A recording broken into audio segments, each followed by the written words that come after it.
वालेकुम। अभी तक हमने कंडीशनल सेंटेंसेस को और एक्टिव पैसिव वॉइस को डिटेल में डिस्कस कर लिया है। आज हम तीसरे टॉपिक को स्टार्ट करते हैं, that is direct indirect narration. Direct indirect narration भी आप लोगों के ईटा पर्सपेक्टिव से एक बहुत ज़्यादा इंपॉर्टेंट टॉपिक है। डियर स्टूडेंट्स, नॉर्मली आप लोग के पास एक्टिव वॉइस और डायरेक्ट इनडायरेक्ट नरेशन से कंबाइंड 5 क्वेश्चन आते हैं। तो हो सकता है कि एक साथ एक्टिव पैसिव वॉइस से 2 आ जाए और नरेशन से 3 आ जाए, या इस तरह भी हो सकता है कि वॉइस से 3 आ जाए और नरेशन से 2 आ जाए। लेकिन कंबाइंड अगर आप इसको लेते हैं तो आपके पास डायरेक्ट इनडायरेक्ट नरेशन और एक्टिव पैसिव वॉइस से 5 क्वेश्चंस आते हैं। अब आज हम इसके बेसिक रूल्स को डिस्कस करेंगे और डायरेक्ट इनडायरेक्ट के बारे में जो बेसिक इंफॉर्मेशन है आज उस पर थोड़ा सा डिस्कशन करेंगे। अगर आप इस वर्ड को देखते हैं तो ये हमारे पास है डायरेक्ट इनडायरेक्ट नरेशन। देखिए, डायरेक्ट का मतलब होता है विदाउट चेंजेस, इनडायरेक्ट का मतलब होता है विद चेंजेस, और नरेशन का मतलब होता है सेइंग। डायरेक्ट का मतलब होता है विदाउट चेंजेस, इनडायरेक्ट का मतलब होता है विद चेंजेस, और नरेशन का मतलब होता है सेइंग। यानी किसी बंदे ने कोई बात की और आप उस बंदे के एग्जैक्ट वर्ड्स को रिपीट करते हैं और आप उसमें किसी किस्म के चेंजेस नहीं करते हैं तो हम इसे कहते हैं डायरेक्ट नरेशन। और अगर मैं उस बंदे के अल्फाज को चेंज कर लूं तो इसका मतलब होगा इनडायरेक्ट नरेशन। यानी एक बंदा मुझसे कहते हैं कि आई एम फाइन और मैं इसी तरह रिपीट करूं कि आई एम फाइन, तो ये हमारे पास बन जाएगा डायरेक्ट नरेशन। और अगर मैं उसके वर्ड को चेंज करूं और मैं कहूं कि ही वाज फाइन, तो फिर ये हमारे पास बन जाएगा इनडायरेक्ट नरेशन। अब डियर व्यूअर्स, हम सिर्फ और सिर्फ वर्ड्स की चेंज करने की बात कर रहे हैं। अब इस तरह नहीं कि आप जो है वो सेंटेंस के सारे नेचर को चेंज करें। यानी फॉर एग्जांपल वो कहते हैं कि आई एम फाइन और आप यहां पर लिख देते हैं कि दे आर प्लेइंग, नहीं, इस तरह नहीं, बल्कि आप उसके वर्ड्स को थोड़ा सा जो है वो चेंज कर सकते हैं। देखिए फॉर एग्जांपल यहां पर मैं एक सेंटेंस लिखता हूं, ही said I am coming, he said that he was coming। अब ये जो पार्ट हमारे पास सेंटेंस का है इसको मैं कहूंगा डायरेक्ट नरेशन, क्योंकि मैंने उस बंदे के अल्फाज में किसी किस्म के चेंजेस नहीं की है, बल्कि मैंने उन्हीं वर्ड्स को उसी तरह रिपीट कर लिया है। जबकि दूसरे सेंटेंस में मैंने उसके अल्फाज को चेंज कर लिया है, इस वजह से ये हमारे पास बन जाएंगे इनडायरेक्ट नरेशन। अब क्वेश्चन आपके जहन में जरूर ये आएगा कि सर हमें किस तरह पता चलेगा कि आया ये हमारे पास डायरेक्ट नरेशन है या ये हमारे पास इनडायरेक्ट नरेशन है। तो डियर स्टूडेंट्स, याद रखें कि जिस सेंटेंस में आपके पास ये ऊपर हम जो 2 कामे लगाते हैं, इसको मैं थोड़ा सा बड़ा करके लिख देता हूं। ये जो ऊपर आपने 2 कामे लगाए हैं इनको हम कहते हैं इन्वर्टेड कॉमास। क्या कहते हैं हम इसको कहते हैं इन्वर्टेड कॉमास। अब जिस सेंटेंस में आपके पास इन्वर्टेड कॉमास होंगे वो सेंटेंस आपके पास डायरेक्ट नरेशन है, और जो सेंटेंस आपके पास जिसमें आपके पास इन्वर्टेड कॉमास नहीं है हम उसे कहते हैं इनडायरेक्ट नरेशन। अब अगर आप इस सेंटेंस को देखते हैं, ही सेड आई एम कमिंग, तो आप देख सकते हैं कि इस सेंटेंस के हमारे पास 2 हिस्से हैं। एक हिस्सा हमारे पास वो है जो कि इन्वर्टेड कॉमास के अंदर है, और एक हिस्सा हमारे पास वो है जो कि इन्वर्टेड कॉमास से बाहर है। अब ये हिस्सा देखिए, ये हिस्सा हमारे पास इन्वर्टेड कॉमास से बाहर है, इस वजह से इस हिस्से को हम कहते हैं रिपोर्टिंग स्पीच। स्पीच का मतलब है सेइंग, सही है। और ये हिस्सा आप देखिए, ये हमारे पास इन्वर्टेड कॉमास के अंदर है, इस वजह से हम इसे कहते हैं रिपोर्टेड स्पीच। वो हिस्सा जो कि इन्वर्टेड कॉमास के अंदर है वो हमारे पास बन जाएगा रिपोर्टिंग स्पीच, और जो इन्वर्टेड कॉमास से बाहर है वो हमारे पास बन जाएगा रिपोर्टेड स्पीच। अच्छा, आप लोग अक्सर कंफ्यूज होते हैं कि रिपोर्टिंग और रिपोर्टेड, तो इनको आप आपस में कंफ्यूज कर लेते हैं। तो इसका आसान हल ये है कि जहां पर इन्वर्टेड कॉमास है वहां पर रिपोर्टेड स्पीच है, और जहां पर इन्वर्टेड कॉमास नहीं है वहां पर रिपोर्टिंग स्पीच है। तो रिपोर्टेड इन्वर्टेड, इसके जरिए से आप क्या करेंगे, इसके जरिए से आप अपने लिए ये चीज थोड़ा सा आसान बना सकते हैं। अब ये जो रिपोर्टिंग स्पीच है इसका हमारे पास जो वर्ब होगा इसको हम कहेंगे रिपोर्टिंग वर्ब। रिपोर्टिंग स्पीच का हमारे पास जो वर्ब है इसको हम कहते हैं रिपोर्टिंग वर्ब, और रिपोर्टेड स्पीच में हमारे पास जो वर्ब है इसको हम कहेंगे रिपोर्टेड वर्ब। अब थोड़ा सा मैं आप लोगों के लिए रिवाइज कर लेता हूं ताकि फिर इसके बाद हम रूल्स को डिस्कस करें। सबसे पहले हमने कहा कि डायरेक्ट का मतलब होता है विदाउट चेंजेस। किसी बंदे ने कोई बात कही और मैं उसके अल्फाज को चेंज नहीं करूंगा तो ये डायरेक्ट नरेशन बन जाएगा, और अगर मैं उसके अल्फाज को चेंज कर लूंगा तो ये इनडायरेक्ट नरेशन बन जाएगा। आपको किस तरह पता चलता है, अगर इन्वर्टेड कॉमास है तो ये डायरेक्ट नरेशन है, अगर इन्वर्टेड कॉमास नहीं है तो इनडायरेक्ट नरेशन है। फिर आपके पास सेंटेंस के 2 हिस्से हैं, एक हिस्सा इन्वर्टेड कॉमास के अंदर है और एक हिस्सा इन्वर्टेड कॉमास के बाहर है। वो हिस्सा जो इन्वर्टेड कॉमास के अंदर है इसको हम कहेंगे रिपोर्टेड स्पीच, और जो इन्वर्टेड कॉमास के बाहर है हम उससे कहेंगे रिपोर्टिंग स्पीच। तो अभी तक हमने ये डिस्कस कर लिया है और होपफुली आप समझ गए कि इसका मतलब क्या है। अच्छा, वैसे अगर आपसे कोई बंदा पूछे कि रिपोर्ट का मतलब क्या होता है, रिपोर्ट, तो रिपोर्ट का मतलब होता है इंफॉर्मेशन। अब सेंटेंस का वो हिस्सा जो इंफॉर्मेशन दे रहा है हम उसे कहते हैं रिपोर्टिंग स्पीच, और सेंटेंस का वो हिस्सा जो हमारे पास इंफॉर्मेशन है इसको हम कहते हैं रिपोर्टेड स्पीच। सो अगर आप इसकी डिफिनीशन लिखना चाहते हैं तो इसकी डिफिनीशन मैं आपको बताता हूं, लिखे द रिपोर्टिंग स्पीच का डिफिनीशन लिखे, the part of the sentence, the part of the sentence, the part of the sentence which is giving information, which is giving information is called reporting speech. The part of the sentence which is giving information is called reporting speech. The part of the sentence which is giving information is called reporting speech. अब reported speech की definition लिखे, the information part of a sentence, the information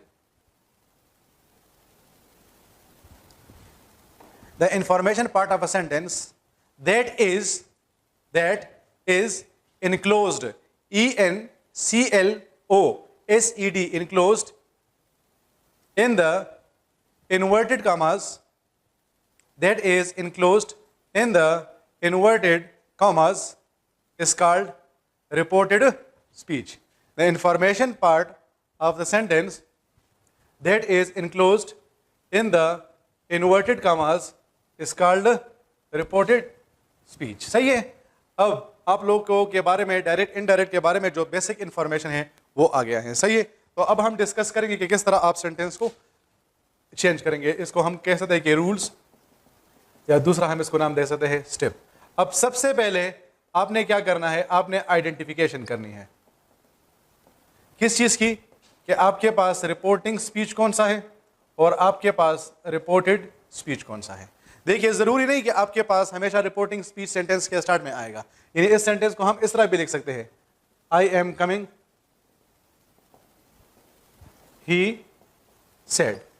तो जरूरी नहीं कि आपके पास reporting speech हमेशा sentence के स्टार्ट ही में आ जाए, लेकिन ये जरूरी है कि जब आप इसको इनडायरेक्ट नरेशन में चेंज करेंगे तो फिर ये सेंटेंस के स्टार्ट में आएगा।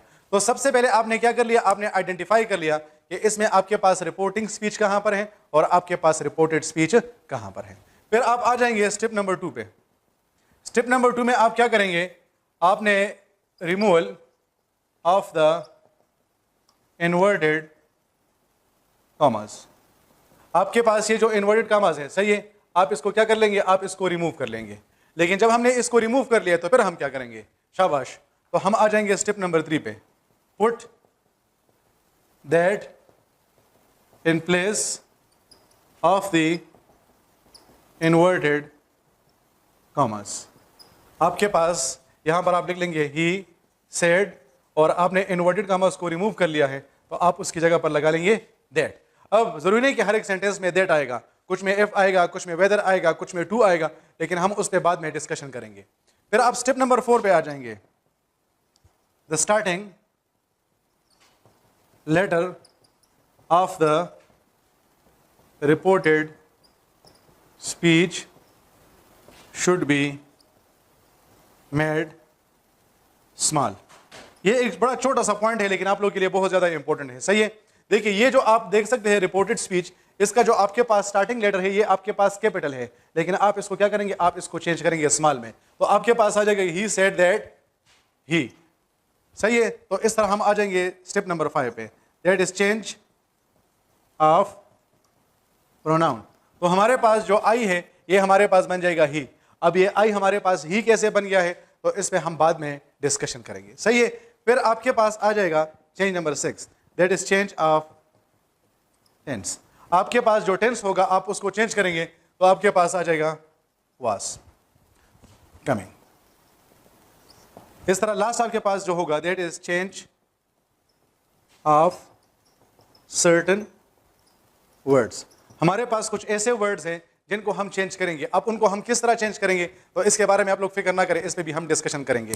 अच्छा, ये सेंटेंस अगर आप इसको इस तरह लिखते हैं, आई am coming, that he said, तो आपका सेंटेंस गलत कंसिडर होगा, बल्कि इस सेंटेंस को आप बिल्कुल क्या करेंगे, आप बिल्कुल इस तरह लिखेंगे। तो हम जब सेंटेंस को चेंज करते हैं तो हम उसके लिए 7 स्टेप्स को फॉलो करते हैं। स्टेप नंबर 1 इज आइडेंटिफिकेशन, और हमने ये आइडेंटिफाई करना है कि इसमें हमारे पास रिपोर्टिंग स्पीच कौन सा है और इसमें हमारे पास रिपोर्टेड स्पीच कौन सा है। फिर उसके बाद हम इन्वर्टेड कामास को रिमूव करेंगे। फिर हमने जो इन्वर्टेड कामास रिमूव किए हैं हम उसकी जगह पर दैट लगाएंगे। स्टेप नंबर 4 में हमारे पास जो रिपोर्टेड स्पीच होता है उसका जो स्टार्टिंग लेटर होता है वो कैपिटल होता है, हम उसको चेंज कर लेंगे। स्टेप नंबर 5 में हम प्रोनाउन को चेंज करेंगे। स्टेप नंबर 6 में हम टेंस को चेंज करेंगे और स्टेप नंबर 7 में हम सर्टेन वर्ड्स को चेंज करेंगे। तो होपफुली ये 4 पॉइंट्स आप लोग के लिए आसान है, सही है। हमारी असल डिस्कशन जो है वो स्टेप नंबर 5, 6 और 7 पर होगी। अब हम बात करते हैं कि आप प्रोनाउन को किस तरह चेंज करेंगे, सही है। जिस तरह हमने कहा कि हमारे पास जो है वो 7 स्टेप्स हैं, तो इसमें अब हम स्टेप नंबर 5 को डिस्कस करते हैं कि आप प्रोनाउन को किस तरह चेंज करेंगे। लेकिन प्रोनाउन को चेंज करने से पहले हम डिस्कस करते हैं पर्सन्स ऑफ प्रोनाउन। हमारे पास प्रोनाउन के 3 पर्सन होते हैं, first person, second person and third person. First person, second person and third person, यानी जो बंदा बातें कर रहा है, जो हमारे पास स्पीकर है, इसको हम कहते हैं फर्स्ट पर्सन। जो हमारे पास लिसनर है हम उसे कहते हैं सेकंड पर्सन, और थर्ड पर्सन हमारे पास वो है जिसके बारे में फर्स्ट पर्सन गैबत कर रहा है, वो है जिसके बारे में क्या कर रहे हैं, जिसके बारे में फर्स्ट पर्सन जो है वो बात कर रहा है। तो द पर्सन टॉक्ड अबाउट, यहां पर मैं बातें कर रहा हूं तो मैं स्पीकर बन गया, आप सुन रहे हैं तो आप सेकंड पर्सन बन गए, और ऐसा पर्सन जिसके बारे में हम बात कर रहे हैं वो हमारे पास बन जाएगा थर्ड पर्सन। अब फर्स्ट पर्सन में हमारे पास आता है आई और वी, सेकंड पर्सन में हमारे पास आता है यू, और थर्ड पर्सन में हमारे पास आ जाएगा he, she, it and they. First person में हमारे पास आ जाएगा आई और वी, सेकंड पर्सन में हमारे पास आ जाएगा यू, और थर्ड पर्सन में हमारे पास आ जाएगा ही, शी, इट एंड दे। अब जब हम इसको चेंज करते हैं तो इसके लिए हम एक फार्मूला अप्लाई करते हैं जिसको हम कहते हैं सन। सन में एस का मतलब होता है सब्जेक्ट, ओ का मतलब होता है ऑब्जेक्ट, और एन का मतलब होता है नो चेंजेस। एस का मतलब होता है सब्जेक्ट, ओ का मतलब होता है ऑब्जेक्ट, और एन का मतलब होता है नो चेंजेस। यानी आपके पास जो फर्स्ट पर्सन आएगा आप इसको चेंज करेंगे सब्जेक्ट के मुताबिक, जब सेकंड पर्सन आएगा तो आप उसको चेंज करेंगे ऑब्जेक्ट के मुताबिक, और आपके पास जो थर्ड पर्सन आएगा आप उसमें किसी किस्म के चेंजेस नहीं करेंगे। फर्स्ट पर्सन को आप चेंज करेंगे सब्जेक्ट के मुताबिक, सेकंड पर्सन को आप चेंज करेंगे ऑब्जेक्ट के मुताबिक, और थर्ड पर्सन में आप किसी किस्म के चेंजेस नहीं करेंगे। अब क्या मतलब है इसका, तो इसको हम 1 बाय 1 डिस्कस करते हैं। हमारे पास सेंटेंस आ जाए, he said I am coming. Sentence number 2, they said we are playing. They said we are playing. अब यहां पर आई हमारे पास कौन सा पर्सन है, फर्स्ट पर्सन, तो फर्स्ट पर्सन को हम किसके मुताबिक चेंज करेंगे, सब्जेक्ट के मुताबिक। तो ये पॉइंट अगर आप लोगों को याद हो, हम जब एक्टिव पैसिव वॉइस को डिस्कस कर रहे थे तो हमने कहा था कि हमारे पास सब्जेक्ट सेंटेंस के स्टार्ट में आता है और ऑब्जेक्ट हमारे पास सेंटेंस के एंड में आता है। या मैं आपको आप लोग के लिए इसको और भी सिंप्लीफाई कर लेता हूं। अगर आपके पास फर्स्ट पर्सन आया है, फर्स्ट पर्सन क्या आया है, फर्स्ट पर्सन, तो आप उसको क्या करें, आप उसको चेंज करें उस वर्ड के मुताबिक जो कि सेंटेंस के स्टार्ट में आया हो। ही सेड दैट, आई हमारे पास क्या है, फर्स्ट पर्सन है, इसको हम किसके मुताबिक चेंज करेंगे, हमने कहा कि हमारे पास सेंटेंस के स्टार्ट में जो वर्ड आया है हम उसके मुताबिक इसको चेंज करेंगे। तो हम लगा लेंगे दैट ही वाज कमिंग।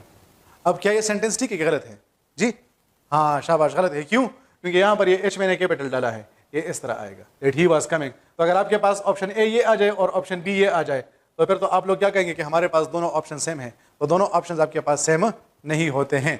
अब आपने ये पॉइंट डिस्कस कर लिया है कि हमारे पास जब फर्स्ट पर्सन आएगा तो हम उसको चेंज करेंगे सब्जेक्ट के मुताबिक। इसी तरह हम इसको लिख लेंगे दे सेड दैट वी, हमारे पास कौन सा पर्सन है, फर्स्ट पर्सन है, तो फर्स्ट पर्सन को हम किसके मुताबिक चेंज करेंगे, सब्जेक्ट के मुताबिक, शाबाश। तो वी क्या बन जाएगा, वी बन जाएगा दे, दैट दे वर प्लेइंग। इसी तरह अगर हमारे पास आ जाए कि Umer said I am coming, Umer said I am coming, तो अब इसके लिए हमारे पास क्या आएगा, उमेर सेड दैट। अब हमने ये कहा कि आई हमारे पास क्या आएगा, आई हमारे पास जो सेंटेंस का स्टार्टिंग वर्ड है वो बन जाएगा। तो अब हम क्या करेंगे, यहां पर उमेर लगाएंगे नहीं, यहां पर हम उमेर के जेंडर को देकर उसके मुताबिक प्रोनाउन लगाएंगे। तो यहां पर हम कह देंगे दैट ही वाज कमिंग। इसी तरह अगर आ जाए, the players said we have some demands. तो यहां पर अगर हम देखते हैं तो हमारे पास आ जाएगा द प्लेयर्स सेड दैट। अब वी हमारे पास फर्स्ट पर्सन है, इसको हम चेंज करेंगे सब्जेक्ट के मुताबिक। तो क्या हम इसकी जगह पर सब्जेक्ट लगाएंगे, नहीं, बल्कि हमने जब हमारे पास प्लूरल नाउन आएगा तो हम उसके लिए लगा लेंगे that they had some demands. तो इस तरह आप क्या करेंगे, आप जो है वो फर्स्ट पर्सन को चेंज कर लेंगे। फिर हमारे पास जो है वो सेकंड पर्सन अगर आ जाए, अब सेकंड पर्सन में हमारे पास सिर्फ और सिर्फ एक ही प्रोनाउन आता है, दैट इज यू। तो अगर हमारे पास सेकंड पर्सन प्रोनाउन आएगा तो उसके लिए हमारे पास फॉर एग्जांपल सेंटेंस आ जाए, he said to me you are late, या I said to them you are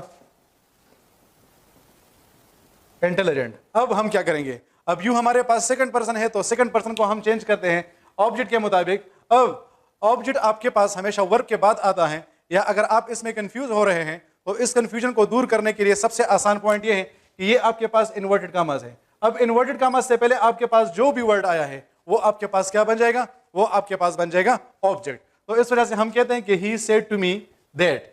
अब यू क्या बनेगा, यू यहां पर हमारे पास बन जाएगा मी, लेकिन मी हमारे पास ऑब्जेक्टिव फॉर्म है। याद रखें कि जब भी आप रिपोर्टेड स्पीच में ऑब्जेक्ट को चेंज करेंगे तो उस ऑब्जेक्ट का आप सब्जेक्टिव फॉर्म यूज करेंगे। If you remember when we were discussing voices, we said that we have got subject pronouns and we have got object pronouns. I, we, you, he, she, it and they. These 7 pronouns are called subject pronouns. Me, us, you, him, her, it and them. These 7 pronouns are called objective pronoun. तो अब जब इसको change करेंगे आपने इसका subjective form लगाना है, और मी का हमारे पास सब्जेक्टिव फॉर्म क्या है, आई है। तो हमारे पास आ जाएगा दैट आई वाज लेट। इस तरह यहां पर हम लगा लेंगे I said to them that. अब देखिए आप में से कुछ स्टूडेंट्स ये कहेंगे कि सेड टू को तो हम टोल्ड में चेंज करेंगे, तो इसको कहां पर टोल्ड में चेंज करना है और कहां पर नहीं करना, तो इस पे हम बाद में बात करेंगे। तो यहां पर हमारे पास आ जाएगा I said to them that. अब यू हमारे पास कौन सा पर्सन है, सेकंड पर्सन, शाबाश। सेकंड पर्सन किसके मुताबिक चेंज होगा, ऑब्जेक्ट के मुताबिक। तो यू क्या बन जाएगा, दिम बन जाएगा, लेकिन दिम तो हमारे पास ऑब्जेक्टिव फॉर्म है और हमने इसका कौन सा फॉर्म यूज करना है, शाबाश, सब्जेक्टिव फॉर्म। तो यहां पर हम लगा लेंगे दैट दे वर इंटेलिजेंट। अच्छा, अगर एक सेंटेंस आ जाए, he said you are not allowed. अब हम क्या करेंगे, इस सेंटेंस में तो हमारे पास सेकंड पर्सन आया है, लेकिन इसमें तो हमारे पास ऑब्जेक्ट ही मौजूद नहीं है। तो फिर याद रखिए, अगर किसी भी सेंटेंस में आपके पास ऑब्जेक्ट मौजूद नहीं है तो फिर यहां पर आपके पास कंप्लीट फ्रीडम होता है कि आप जो भी प्रोनाउन लगाना चाहते हैं आप लगा सकते हैं। यानी ये सेंटेंस होगा, ही said that I was not allowed. अब यहां पर हमारे पास ऑब्जेक्ट नहीं है तो आप देख सकते हैं कि यहां पर मैंने क्या लगा लिया, मैंने यहां पर जो है वो ये कंसिडर कर लिया कि he said to me I was late. अगर दूसरा बंदा कहते कि ही वाज लेट तो भी ठीक होगा, अगर तीसरा बंदा कहते कि दे वर लेट तो फिर भी आपके पास ये क्या होगा, ठीक होगा। लेकिन अच्छी बात ये होगी कि आप क्या करें, आप जो है वो आई को यूज करें, क्योंकि नॉर्मली आप जो है वो क्या बन जाएंगे, आप ही ऑब्जेक्ट बन जाएंगे, और इस तरह आपके पास जिस सेंटेंस में ऑब्जेक्ट मौजूद ना हो आप उसको चेंज कर सकते हैं। फिर थर्ड, हमारे पास अगर सेंटेंस में थर्ड पर्सन आ जाए तो थर्ड पर्सन में हमारे पास कौन कौन से हैं, हमारे पास इसमें आता है he, she, it and they. अगर सेंटेंस आ जाए, I said he is playing, next sentence आ जाए, I said she is writing, we said they are playing, और लास्ट सेंटेंस आ जाए, I said it is raining. तो ये सेंटेंस आप लोगों के लिए बहुत ज्यादा आसान है। क्यों? क्योंकि इसमें हमारे पास जो थर्ड पर्सन होता है वो चेंज ही नहीं होता। तो हमारे पास आ जाएगा I said that he was playing. लेकिन स्टूडेंट्स याद रखिए, हम सिर्फ और सिर्फ प्रोनाउन की बात कर रहे हैं। इस तरह नहीं कि आप ये सोचे कि हमने सर्टेन वर्ड्स को भी चेंज नहीं करना है और हमने टेंसेस को भी चेंज नहीं करना है। बाकी हमारे पास जितनी भी चेंजेस होगी हम उसको जरूर करेंगे। The only change which we are not going to do over here is that the third person pronoun will be retained and it will not be changed. तो हमारे पास नेक्स्ट सेंटेंस आ जाएगा, I said that she was writing, क्योंकि he भी हमारे पास third person है और शी भी हमारे पास थर्ड पर्सन है। इस तरह वी सेड दैट, तो दे वर प्लेइंग, दे भी हमारे पास थर्ड पर्सन है, and I said that it was raining, क्योंकि इट भी हमारे पास क्या है, थर्ड पर्सन है। And the sixth change was change in tense, कि आप किस तरह किसी सेंटेंस के टेंस को चेंज करेंगे। अब इससे पहले कि हम ये डिस्कस करें कि हम किसी सेंटेंस के टेंस को किस तरह चेंज करेंगे, हम उन 3 सिचुएशंस की बात करते हैं कि जिसमें हमारे पास टेंस चेंज नहीं होता। Before talking about that how the tense of a sentence from direct narration into indirect narration is changed, हमारे पास 3 ऐसे सिचुएशंस हैं कि जिसमें हम टेंस को चेंज नहीं करते हैं।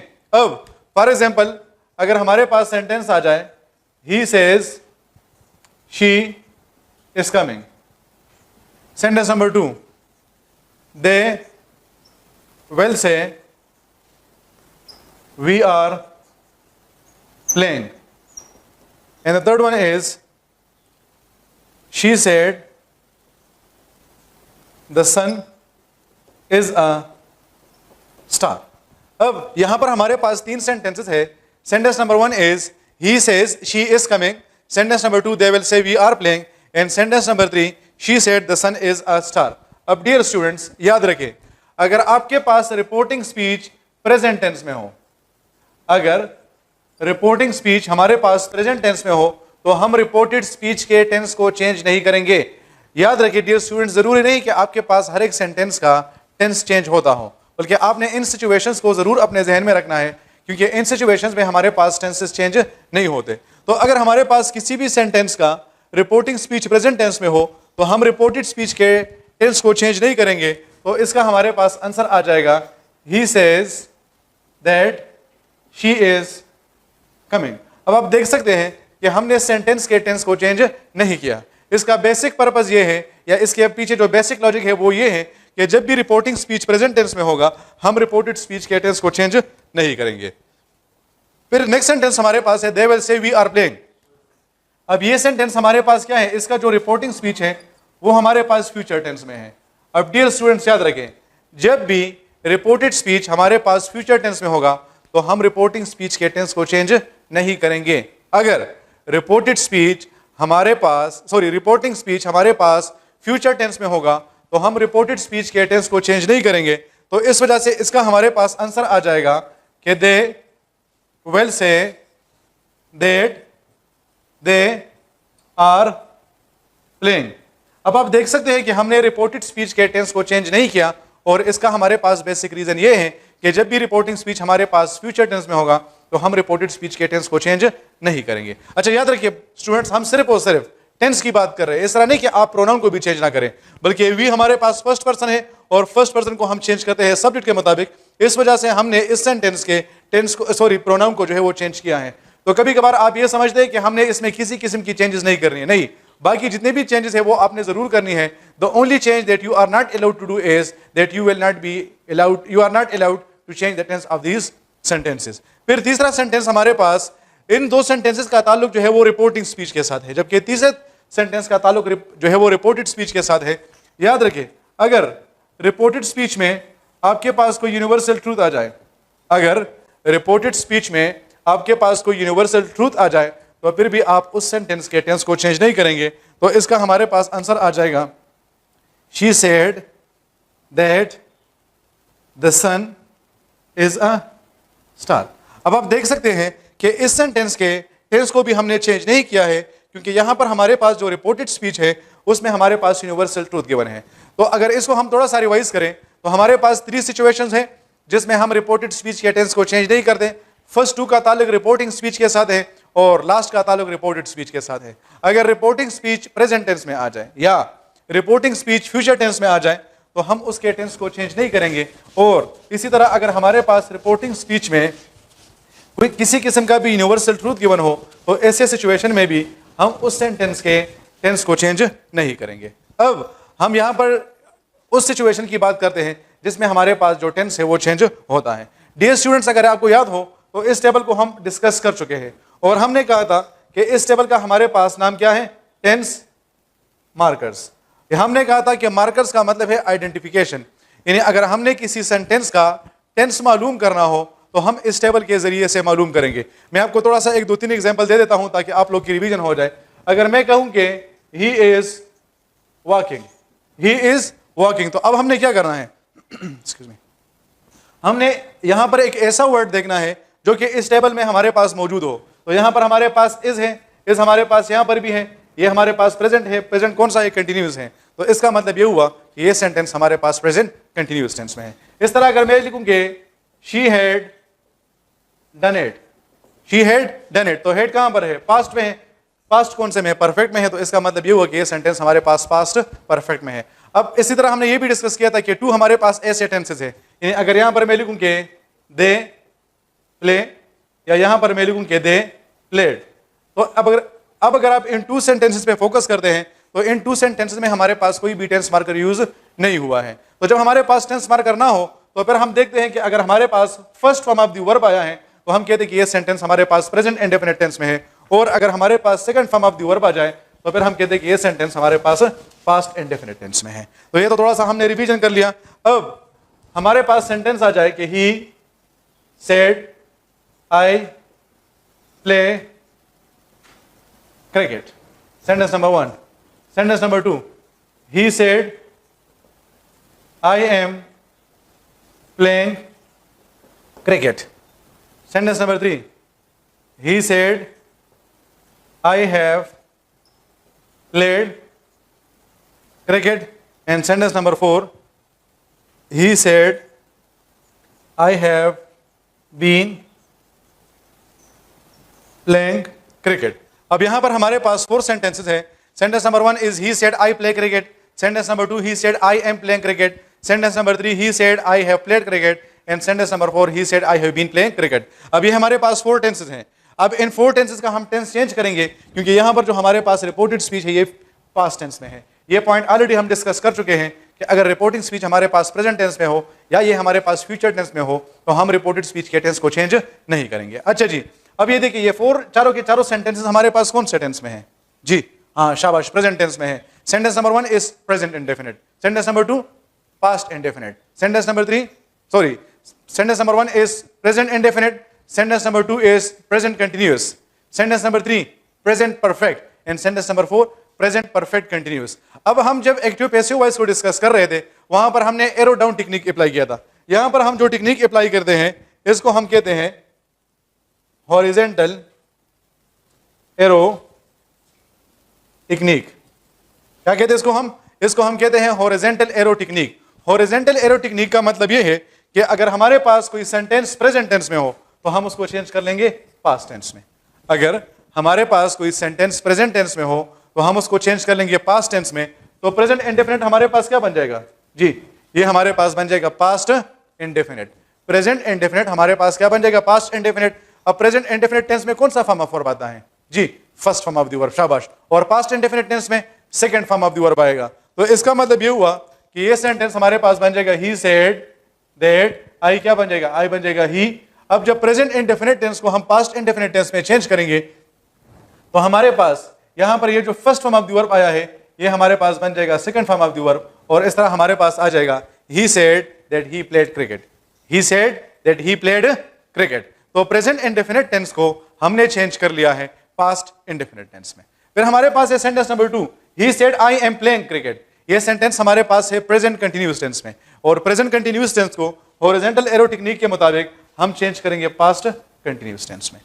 प्रेजेंट कंटिन्यूअस टेंस को हम चेंज कर लेंगे पास्ट कंटिन्यूअस टेंस में, तो हमारे पास आ जाएगा ही सेड दैट ही। अब यहां पर हमारे पास एक वाज है, दूसरा हमारे पास वर है। तो वाज को हम क्या करते हैं, वाज को हम यूज करते हैं सिंगुलर के साथ, जबकि वर को हम यूज करते हैं प्लूरल के साथ। तो इस वजह से आ जाएगा he said that he was playing cricket. तो आप देख सकते हैं कि हमारे पास जो प्रेजेंट कंटिन्यूअस टेंस आया है हमने इसको चेंज कर लिया है पास्ट कंटिन्यूअस टेंस में। फिर नेक्स्ट हमारे पास है he said I have played cricket. Sentence हमारे पास है प्रेजेंट परफेक्ट टेंस में, और प्रेजेंट परफेक्ट टेंस को हम चेंज करते हैं पास्ट परफेक्ट टेंस में। तो इस वजह से हमारे पास आ जाएगा he said that he had played cricket, he said that he had played cricket. तो जो हमारे पास प्रेजेंट परफेक्ट टेंस आया था हमने इसको चेंज कर लिया है पास्ट परफेक्ट टेंस में। फिर नेक्स्ट हमारे पास लास्ट जो सेंटेंस है ये हमारे पास है प्रेजेंट परफेक्ट कंटिन्यूअस टेंस में, और प्रेजेंट परफेक्ट कंटिन्यूअस टेंस को हम चेंज कर लेंगे पास्ट परफेक्ट कंटिन्यूअस टेंस में। तो इस वजह से हमारे पास आ जाएगा he said that he had been playing cricket, he said that he had been playing cricket. तो थोड़ा सा अगर हम इसको रिवाइज कर लें तो याद रखिए जो भी प्रेजेंट टेंस में सेंटेंस आएगा आप उसको चेंज करेंगे पास्ट टेंस में। प्रेजेंट इंडेफिनिट बन जाएगा पास्ट इंडेफिनिट, प्रेजेंट कंटिन्यूस बन जाएगा पास्ट कंटिन्यूस, प्रेजेंट परफेक्ट बन जाएगा पास्ट परफेक्ट, और प्रेजेंट परफेक्ट कंटिन्यूस बन जाएगा पास्ट परफेक्ट कंटिन्यूस टेंस। थोड़ा सा आप लोग की अंडरस्टैंडिंग को और डेवलप करने के लिए मैं यहां पर फिर से जो है वो इन्हीं चारों टेंसेस में जो है वो थोड़े से सेंटेंसेस देखता हूं। फॉर एग्जांपल अगर आपके पास सेंटेंस आ जाए, she said he likes chocolates, she said he likes chocolates. तो हमारे पास सेंटेंस कौन से टेंस में है? प्रेजेंट इंडेफिनिट टेंस में है। तो प्रेजेंट इंडेफिनिट टेंस कौन से में कन्वर्ट होता है? पास्ट इंडेफिनिट टेंस में। तो आ जाएगा शी सेड दैट ही, और पास्ट इंडेफिनिट टेंस में हमने ये डिस्कस किया है कि हमारे पास second form of the verb आएगा, तो हमारे पास आ जाएगा दैट ही लाइक चॉकलेट्स। फिर नेक्स्ट सेंटेंस देखिए, he said she is reading, she is reading. तो हमारे पास आ जाएगा he said that she, sentence कौन से टेंस में है? प्रेजेंट कंटिन्यूअस टेंस में है, तो आ जाएगा दैट शी वाज रीडिंग। फिर नेक्स्ट सेंटेंस देखिए, I said they have completed it, I said they have completed it। तो क्या आएगा? I said that they, sentence कौन से टेंस में है? प्रेजेंट परफेक्ट टेंस में है, तो प्रेजेंट परफेक्ट क्या बन जाएगा? शाबाश, past perfect, that they had completed it। और लास्ट सेंटेंस देखिए, we said it has been raining, we said it has been raining। तो क्या आ जाएगा? we said that it, sentence present perfect continuous tense में है, तो प्रेजेंट परफेक्ट कंटिन्यूअस टेंस बन जाएगा पास्ट परफेक्ट कंटिन्यूअस, तो आ जाएगा we said that it had been raining। तो इस तरह आपके पास वो सेंटेंसेस जो कि प्रेजेंट टेंस में आए हैं आप उसको चेंज करेंगे। अब अगर हमारे पास, मैं यहां पर 4 और सेंटेंसेस लिख रहा हूं। फॉर एग्जाम्पल मैं कहता हूं कि Imran said I completed it, sentence number 5 बन जाएगा ये। Sentence number 6, Imran said I was completing it, sentence number 7, Imran said I had completed it, and sentence number 8, Imran said I had been completing it। अब जो हमारे पास प्रेजेंट टेंस में sentence था उसके लिए तो हमने ये बात कह दी कि हमारे पास अगर प्रेजेंट टेंस आएगा तो हम उसको पास्ट में चेंज करेंगे, लेकिन अगर हमारे पास एक सेंटेंस खुद पास्ट में आ जाए तो फिर हम क्या करेंगे? तो देखिए हमारे पास ये जो पास्ट इंडेफिनिट टेंस है ये असल में पठान है, पठान। और आपको तो पता है पठानों के अपने पड़ोसियों के साथ ताल्लुकात ठीक नहीं होते, उनके दूर के रिश्तेदारों के साथ ताल्लुकात ठीक होते हैं, लेकिन उनके जो करीबी रिश्तेदार होते हैं उनके साथ उनके ताल्लुकात ठीक नहीं होते। तो इस वजह से ये प्रेजेंट इंडेफिनिट टेंस जो है वो क्या है? पठान है, और पास्ट इंडेफिनिट टेंस, सॉरी। और दूसरा मसला इसका ये कि इसको जंप लगाने का बहुत ज्यादा शौक है, ये जब जंप्स लगाते हैं तो ये बहुत ज्यादा खुश होता है। तो इस वजह से हम जब इसको चेंज करते हैं तो हमारे पास जो पास्ट इंडेफिनिट टेंस होता है ये छलांग लगा देता है और ये चेंज हो जाता है पास्ट परफेक्ट में। आपके पास जो पास्ट इंडेफिनिट टेंस है आप इसको चेंज करेंगे पास्ट परफेक्ट टेंस में, तो इस वजह से आ जाएगा Imran said that he had completed it. Sentence हमारे पास पास्ट इंडेफिनिट टेंस में था, तो पास्ट इंडेफिनिट टेंस को हमने चेंज कर लिया है पास्ट परफेक्ट टेंस में। अब हमने ये पॉइंट ऑलरेडी डिस्कस कर लिया है कि हमारे पास जो पठान होते हैं उनके पड़ोसी के साथ ताल्लुकात ठीक नहीं होते, तो पास्ट इंडेफिनिट टेंस का जो पड़ोसी है वो क्या बन जाएगा? वो पास्ट कंटिन्यूअस टेंस बन जाएगा। तो अब वो क्या करेगा? वो अपने पड़ोसी को देखेगा कि वो छलांग लगा रहा है, तो वो खुद भी क्या करेगा? वो खुद भी छलांग लगाएगा। तो इस तरह हमारे पास जो पास्ट कंटिन्यूअस टेंस है आप उसको चेंज कर लेंगे पास्ट परफेक्ट कंटिन्यूअस टेंस में। आपके पास जो पास्ट कंटिन्यूअस टेंस है आप इसको चेंज कर लेंगे पास्ट परफेक्ट कंटिन्यूअस में, तो आ जाएगा Imran said that he had been completing it. Imran said that he had been completing it. तो पास्ट इंडेफिनिट टेंस को हमने चेंज कर लिया है पास्ट परफेक्ट में, पास्ट कंटिन्यूअस टेंस को हमने चेंज कर लिया है पास्ट परफेक्ट कंटिन्यूअस टेंस में। और हमारे पास ये जो पास्ट परफेक्ट है ये बड़ा इंटेलिजेंट बंदा है, वो कहते हैं कि मैं क्यों किसी के साथ लड़ाई करूं, मैं क्यों अपने माइंड पे स्ट्रेस डालूं, इस तरह मेरे लिए अच्छी बात ये होगी कि मैं रिलैक्स रहूं। तो इस वजह से आपके पास जो पास्ट परफेक्ट टेंस आएगा आप उसके टेंस को चेंज नहीं करते हैं, तो आपके पास आ जाएगा Imran said that he had completed it. तो आपके पास जो पास्ट परफेक्ट टेंस आया है आप उसके टेंस को चेंज नहीं करेंगे। Same is the case of past perfect continuous tense. Past perfect continuous tense जब हमारे पास आएगा हम उसके भी टेंस को चेंज नहीं करेंगे, तो हमारे पास आ जाएगा Imran said that he had been completing it. तो अगर पास्ट टेंस को हम रिवाइज करें तो हमारे पास जो पास्ट इंडेफिनिट टेंस आया है हम इसको चेंज कर लेंगे पास्ट परफेक्ट टेंस में। इस तरह पास्ट कंटिन्यूस टेंस को हम चेंज कर लेंगे पास्ट परफेक्ट कंटिन्यूस टेंस में, जबकि पास्ट परफेक्ट और पास्ट परफेक्ट कंटिन्यूस टेंस से जो है वो चेंज नहीं होते। अच्छा जी, अब हमारे पास जो लास्ट रह गया है that is word that is future tense. Future tense में जो है वो थोड़ा सा आप लोगों ने जो है क्या करना है, आपने गौर करना है, सही है, क्योंकि इसमें हमारे पास थोड़े से ट्रिकी पॉइंट है। They said she will come, we said for example he will be playing, he said I shall have done it। और नेक्स्ट है for example they said we shall have been doing it। अब future जो आपके past tense है ये बहुत ज्यादा आसान है, इसमें बस एक ट्रिकी पॉइंट है जिसको आप लोगों ने बिल्कुल भी मिस नहीं करना है, क्योंकि आपके पास पेपर में ये पॉइंट बहुत ज्यादा आया है। देखिए आपके पास जो वेल है, वेल ये क्या बन जाएगा, ये बन जाएगा वुड, और जो शल है वो क्या बन जाएगा, वो बन जाएगा शुड। सुने, वेल क्या बन जाएगा, वेल बन जाएगा वुड और शल बन जाएगा शुड, तो वेल भी क्या बन जाएगा, वुड भी, और शल भी शुड भी। वेल हैव क्या बन जाएगा, वुड हैव, और शल हैव क्या बन जाएगा, should have. Will have been क्या बन जाएगा, वुड हैव बीन बन जाएगा, और शल हैव बीन क्या बन जाएगा, ये हमारे पास बन जाएगा शुड हैव बीन। तो इस तरह हम कहते हैं कि दे सेड शी विल कम, तो यहां पर हम कहते हैं कि they said that she would come. अब आप देख सकते हैं कि हमारे पास जो वेल आया था हमने इसको चेंज कर लिया है वुड में। इस तरह नेक्स्ट सेंटेंस हमारे पास है we said that he will, हमारे पास क्या बन जाएगा वुड, तो हमारे पास आ जाएगा that he would be playing. अब यहां पर मैं आप लोग की जिस पॉइंट की तरफ तवज्जो दिलाना चाहता हूं वो जरा नोट करें। हमारे पास है कि ही सेड दैट, आई क्या बन जाएगा, आई बन जाएगा ही। अब अगर आप लोग को याद हो तो हमने ये डिस्कस किया था कि आई और बी के साथ हम क्या करते हैं, उसके साथ शल लगाते हैं, बाकी सब के साथ हम क्या लगाते हैं, वेल लगाते हैं। अब हमारे पास आई जो फर्स्ट पर्सन था हमने उसको चेंज कर लिया है सब्जेक्ट के मुताबिक, तो आई हमारे पास क्या बन गया है, ही बन गया है। तो इस वजह से अब अगर आप कहते हैं कि he should have done it, तो आपका सेंटेंस गलत होगा, बल्कि आप क्या कहेंगे, आप कहेंगे कि he would have done it. तो जरूरी नहीं कि वेल आपके पास वुड में चेंज हो जाए और शल आपके पास शुड में चेंज हो जाए, बल्कि आपके पास वेल कभी कभार शुड में चेंज हो जाता है और जो आपके पास शुड होता है वो आपके पास वुड में चेंज हो जाता है। Hopefully you have understood the point.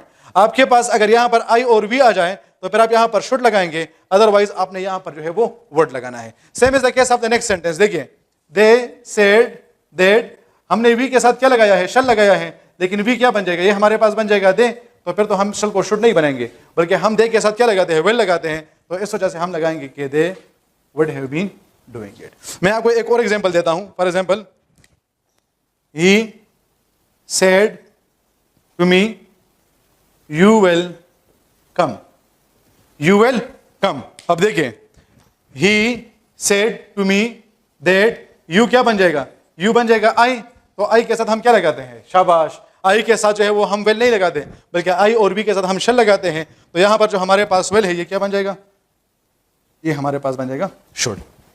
तो डियर स्टूडेंट्स, आज हमने जो है वो टेंसेस को डिस्कस कर लिया है।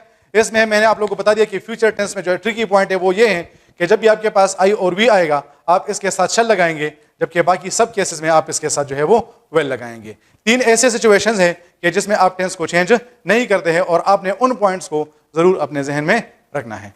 टेंसेस में हमारे पास जो दूसरा एस्पेक्ट है that is related to modal verbs. अगर हमारे पास मॉडल वर्ब्स आएंगे तो हम उसको किस तरह चेंज करेंगे। तो यहां पर मैंने ऑलरेडी लिस्ट लिखा हुआ है कि अगर हमारे पास कैन आ जाए तो कैन को हम चेंज कर लेंगे कुड में, मे को हम चेंज कर लेंगे माइट में, मस्ट को आप मस्ट भी जोड़ सकते हैं और आप इसको हेड टू में भी चेंज कर सकते हैं। और जब आपके पास कुड आ जाए, वुड आ जाए, शुड आ जाए, माइट आ जाए और ऑट टू आ जाए, आप इसको चेंज नहीं करेंगे। डियर स्टूडेंट्स, यहां पर मैं आपको सिर्फ एक बात बताना चाहूंगा जिसमें हमारे स्टूडेंट्स बहुत ज्यादा गलती करते हैं, और वो ये है कि वो डायरेक्ट इनडायरेक्ट नरेशन के मॉडल वर्ब के जो रूल्स होते हैं उनको एक्टिव पैसिव वॉइस के साथ कंफ्यूज कर लेते हैं। देखिए अगर कैन आ जाए कैन और ये एक्टिव पैसिव वॉइस है तो कैन को आप चेंज कर लेंगे कैन बी में, लेकिन यही कैन आपके पास डायरेक्ट इनडायरेक्ट नरेशन में चेंज हो जाता है कुड में। अगर आपके पास मे आ जाए और ये आपके पास एक्टिव पैसिव वॉइस है तो आप इसको चेंज कर लेंगे मे बी में, लेकिन यही में आपके पास नरेशंस में चेंज हो जाता है माइट में। तो बस एक चीज का ख्याल रखें, बाकी आपके पास जो मॉडल वर्ब्स हैं ये आपके पास बहुत ज्यादा आसान है। यहां पर मैं एक सेंटेंस लिखता हूं, ही सेड शी में कम, ही सेड शी में कम। तो इस सेंटेंस को चेंज करना बहुत ज्यादा आसान हो जाएगा, क्योंकि आप लिख लेंगे ही सेड, इन्वर्टेड कॉमास को रिमूव करके आप लगा लेंगे दैट, शी आपके पास थर्ड पर्सन है तो थर्ड पर्सन को हम चेंज नहीं कर दे, और जो मैं आपके पास आया है जिस तरह यहां पर हमने इसको ऑलरेडी मेंशन किया हुआ है तो मैं को आप चेंज कर लेंगे माइट में और आपके पास आ जाएगा दैट शी माइट कम। इसी तरह अगर मैं दूसरा सेंटेंस लिखूं कि Ibrahim said I must kill a lion, क्योंकि आपको तो पता है हमारे जो इब्राहिम है वो बहादुर खान है, वो किसी चीज को भी मार सकते हैं। तो पता नहीं अब उसके जहन में, मैं जैसे ही आया हूं पता नहीं क्यों वो थोड़े से गुस्से में लग रहे थे, तो उसने कहा था कि आज मैं किसी शेर को मारूंगा। तो पता नहीं अब वो शेर कैसे कहते हैं, ऐसा ना हो कि किसी गेम वगैरह में उसने शेर देखा और उसकी बात कर रहे। लेकिन खैर हम तो यही एक्सपेक्ट करेंगे, अगर वो मुझे बताएंगे तो मैं तो उसको जंगल में भेजूंगा कि जाकर वहां पर किसी शेर को जो है वो मार दे। अच्छा जी, अब हमारे पास आ जाएगा इब्राहिम सेड दैट, आई हमारे पास फर्स्ट पर्सन है तो इसको हम चेंज करेंगे सब्जेक्ट के मुताबिक। अब सब्जेक्ट में हमारे पास इब्राहिम आया है तो इसका मतलब ये नहीं कि आप क्या करेंगे, आप यहां पर उसके नेम को मेंशन करेंगे, बल्कि आप इब्राहिम के जेंडर को देखेंगे। अगर आपको लग रहा है कि वो मेल है तो उसके लिए ही लिख लेंगे, और अगर आपको लग रहा है कि वो फीमेल है तो आप उसके लिए शी लिख लेंगे। वैसे इब्राहिम हमारे पास मेल है तो यहां पर हम लगा लेंगे ही। अब मैं मस्ट को मस्ट भी छोड़ सकता हूं, मैं अगर लिखूंगे that he must kill a lion तो ये भी हमारे पास ठीक होगा, या अगर इसी सेंटेंस को मैं लिखूं कि he had to kill a lion तो ये भी हमारे पास ठीक हो जाएगा। तो आप देख सकते हैं कि मस्ट को मैंने मस्ट भी छोड़ दिया है और मैंने इसको हेड टू में भी चेंज कर लिया। अगर आपके पास ऑप्शन बी आ जाए कि for example both A and B, तो फिर आपके पास जो राइट ऑप्शन होगा that is option A and B वाला। नेक्स्ट सेंटेंस अगर आ जाए कि Imran said I might arrange a party, I might arrange a party. अब देखिए हमारे पास जो है वो हम लगा लेंगे कि इमरान सेड दैट, आई हमारे पास बन जाएगा ही। अब हमारे पास क्या आया है माइट, तो माइट को तो हम चेंज ही नहीं करते क्योंकि हमने लिखा है कि कुड, वुड, शुड, माइट और ऑट टू, इसमें हमारे पास चेंजेस नहीं आती है तो हम लिख लेंगे that he might arrange a party. तो आप देख सकते हैं कि हमारे पास जो मॉडल वर्ब्स हैं उनमें हमारे पास सिर्फ 3 चेंज होते हैं, जबकि बाकी हमारे पास चेंज नहीं होते हैं। फिर अब थोड़ा सा हम जो है वो उन सेंटेंसेस को डिस्कस करेंगे जो कि आप लोग के पास पेपर्स में जो है वो बहुत ज्यादा आए हुए हैं और उनके लिए जो है वो आप कॉमन रूल को अप्लाई नहीं करते हैं। अगर हमारे पास सेंटेंस आ जाए कि he said madam I am coming, दूसरा आ जाए she said sir they are playing, हमारे पास आ जाए he said madam I am coming and she said sir they are playing. तो याद रखिए जब आपके पास वर्ड सर आ जाए, सर, या आपके पास वर्ड मैडम आ जाए तो आप इन 2 वर्ड्स को चेंज कर लेंगे रिस्पेक्टफुली में। जब आपके पास सर आ जाए और जब आपके पास मैडम आ जाए तो आप इन 2 वर्ड्स को चेंज कर लेंगे रिस्पेक्टफुली में। तो आपके पास आ जाएगा ही सेड रिस्पेक्टफुली दैट। अब जब आपने रिस्पेक्टफुली लगा लिया है तो इसका मतलब यह कि फिर आप दोबारा से मैडम या सर को यूज नहीं करना है। इस तरह नहीं कि आप वर्ड मैडम और वर्ड सर को भी रिस्पेक्टफुली के साथ यूज करेंगे, बल्कि जब आपने रिस्पेक्टफुली लगा लिया है तो फिर आपके पास जो सर वर्ड है और जो मैडम वर्ड है आप उसको जो है वो ओमिट कर लेंगे। तो आ जाएगा he said respectfully that he was coming, he said respectfully that he was coming। अच्छा, इस MCQs का या यही सेंटेंस आपके पास इसका नेक्स्ट ऑप्शन इस तरह होगा, he said that respectfully he was coming। तो अब आप लोग यहां पर कंफ्यूज हो जाते हैं कि इसमें हमारे पास राइट आंसर कौन सा होगा। तो देखिए असल में आप कंफ्यूज इस वजह से होते हैं क्योंकि आप कहते हैं कि मैडम की जगह पर मैंने रिस्पेक्टफुली लगा लिया है और इन्वर्टेड कॉमास की जगह पर मैंने दैट लगा लिया है, तो ये जो रिस्पेक्टफुली होगा ये दैट के बाद आएगा। तो नहीं स्टूडेंट्स, याद रखिए इस पॉइंट को अपने साथ जो है वो एस्टेरिक इसके साथ लगा ले, क्योंकि फिर आप लोग इसमें गलत ना हो। ये जो आपके पास आएगा ये रिस्पेक्टफुली, ये हमेशा आपके पास दैट से पहले आएगा। अगर इस रिस्पेक्टफुली को आप दैट के बाद यूज करेंगे तो फिर आपका जो आंसर होगा वो गलत होगा, बल्कि respectfully should come before that, और आप दैट को रिस्पेक्टफुली के बाद लगाएंगे। फिर नेक्स्ट हमारे पास है she said sir they are playing, तो हमारे पास आ जाएगा she said respectfully that they were playing. तो आप देख सकते हैं कि हमारे पास जो वर्ड सेड आया था हमने इसको चेंज कर लिया है रिस्पेक्टफुली में। तो ये दो कंटेक्स्ट मैंने जो है वो आप लोगों के लिए एक्सप्लेन कर लिए हैं कि जब भी हमारे पास वर्ड सर आएगा या हमारे पास वर्ड मैडम आएगा तो हम इसको चेंज करेंगे रिस्पेक्टफुली में। फिर नेक्स्ट जो मैं पॉइंट डिस्कस कर रहा हूं, ये सेंटेंसेस हो सकते हैं कि थोड़े से आप लोगों के लिए कंफ्यूजिंग हो, लेकिन इंपॉर्टेंट बहुत ज्यादा है। अगर सेंटेंस आ जाए कि he said yes I am coming, yes I am coming. दूसरा सेंटेंस आ जाए she said well I will inform them, well I will inform them. अब हम क्या करेंगे इन सेंटेंसेस के साथ, क्योंकि इसमें हमारे पास जो सबसे ज्यादा कंफ्यूजिंग वर्ड है वो यहां पर हमारे पास यस है, जबकि यहां पर हमारे पास जो कंफ्यूजिंग वर्ड है वो हमारे पास है वेल। तो अब देखिए स्टूडेंट्स, अगर आपके पास वर्ड यस आ जाए या आपके पास वर्ड नो आ जाए, आपके पास वेल आ जाए, आपके पास ऑल राइट आ जाए, हेलो आ जाए, हाय आ जाए, प्लीज आ जाए और काइंडली आ जाए, ये वर्ड्स फिर से देखें। अगर आपके पास यस आ जाए, आपके पास नो आ जाए, आपके पास वेल आ जाए, आपके पास ऑल राइट आ जाए, आपके पास हेलो आ जाए, आपके पास हाय आ जाए, आपके पास प्लीज आ जाए और आपके पास काइंडली आ जाए, तो इन सारे वर्ड्स को आपने ओमिट करना है। ओमिट करने का मतलब यह होता है कि मुकम्मल खत्म करना है। या अगर आप इसको भी सुन के कंफ्यूज हो रहे हैं तो आप ये सोचें कि हमारे पास इस सेंटेंस में ये वर्ड यूज ही नहीं हुए हैं। आप इस सेंटेंस को इस तरह इमेजिन करें कि सेंटेंस हमारे पास है कि he said I am coming. तो देखिए, अगर आप ये इसको ओमिट कर लेते हैं ना, सही है, तो आ जाएगा कि he said that he was coming. तो आपके लिए जो सबसे ज्यादा कंफ्यूजिंग पॉइंट था वो कौन सा था? शाबाश, वो आपके पास सिर्फ और सिर्फ एक वर्ड था। सही है कि हमने इस वर्ड यस के साथ क्या करना है। तो ये तो ऑलरेडी हमने डिस्कस कर लिया है कि yes, no, well, all right, hello, hi, please और काइंडली, इन वर्ड्स को आपने कंप्लीटली ओमिट करना है। फिर नेक्स्ट सेंटेंस है she said well I will inform them, तो वेल को आप ओमिट कर ले तो आ जाएगा she said that she would inform them. तो अगर आप इसका टाइटल देना चाहते हैं तो आप जो है वो ऊपर लिख सकते हैं ओमिटिंग वर्ड या words to be omitted, WORDS words to TO2BE omitted, OMITTED words to be omitted. तो इन वर्ड्स को आपने क्या करना है? ओमिट करना है। ओमिट करने का मतलब ये कि जब आपके पास ये लिस्ट ऑफ वर्ड आ जाए आप कंप्लीटली इसको खत्म करेंगे।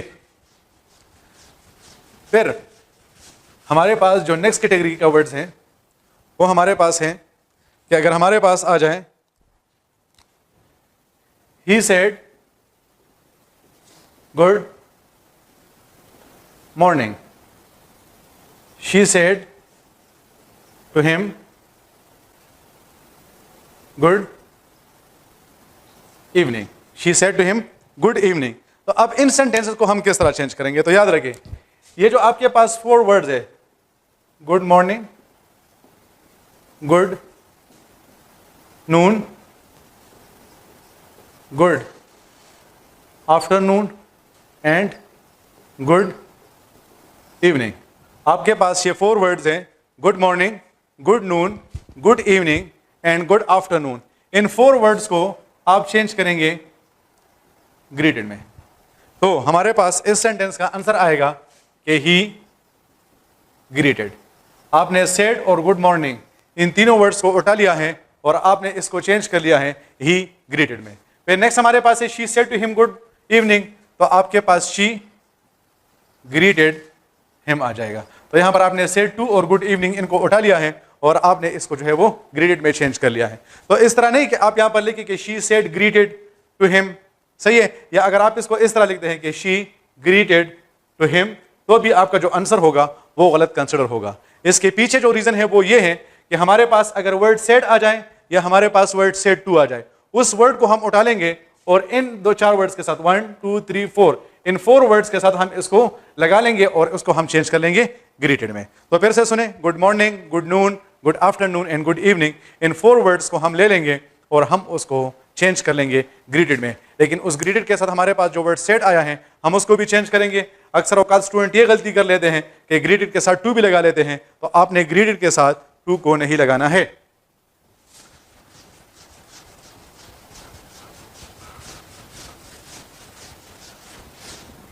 फिर नेक्स्ट हमारे पास आ जाए कि अगर हमारे पास आ जाए he said good morning, sorry he said goodbye, और फिर मैं कहूँ कि मदर सेड गुड नाइट। हमारे पास वर्ड सेंटेंस है ही सेड गुड बाय और दूसरा सेंटेंस हमारे पास है, इसको हम इस तरह कर लेते हैं कि मदर सेड टू मी। चलो इसमें हमने सेड टू लगा लिया है। अब याद रखें कि अगर हमारे पास ये 3 वर्ड्स आ जाए, हमारे पास गुड मॉर्निंग आ जाए, हमारे पास वर्ड गुड बाय आ जाए और हमारे पास वर्ड फेयरवेल आ जाए, ये 3 वर्ड्स, इन तीनों वर्ड्स को फिर हम चेंज नहीं करते बल्कि ये अपनी ही जगह पर इसी तरह रहेंगे। अक्सर औकात स्टूडेंट्स ये गलती कर लेते हैं कि इन वर्ड्स को वो उन्हीं 4 वर्ड्स के साथ कंफ्यूज कर लेते हैं और वो उसको भी ग्रीडेड में चेंज कर लेते हैं। तो ये 3 वर्ड्स आपके पास ग्रीडेड में चेंज नहीं होते हैं बल्कि ये वर्ड अपनी ही जगह पर जिस तरह है इसी तरह रहेंगे। गुड बाय और फेयरवेल का मतलब होता है खुदा हाफिज।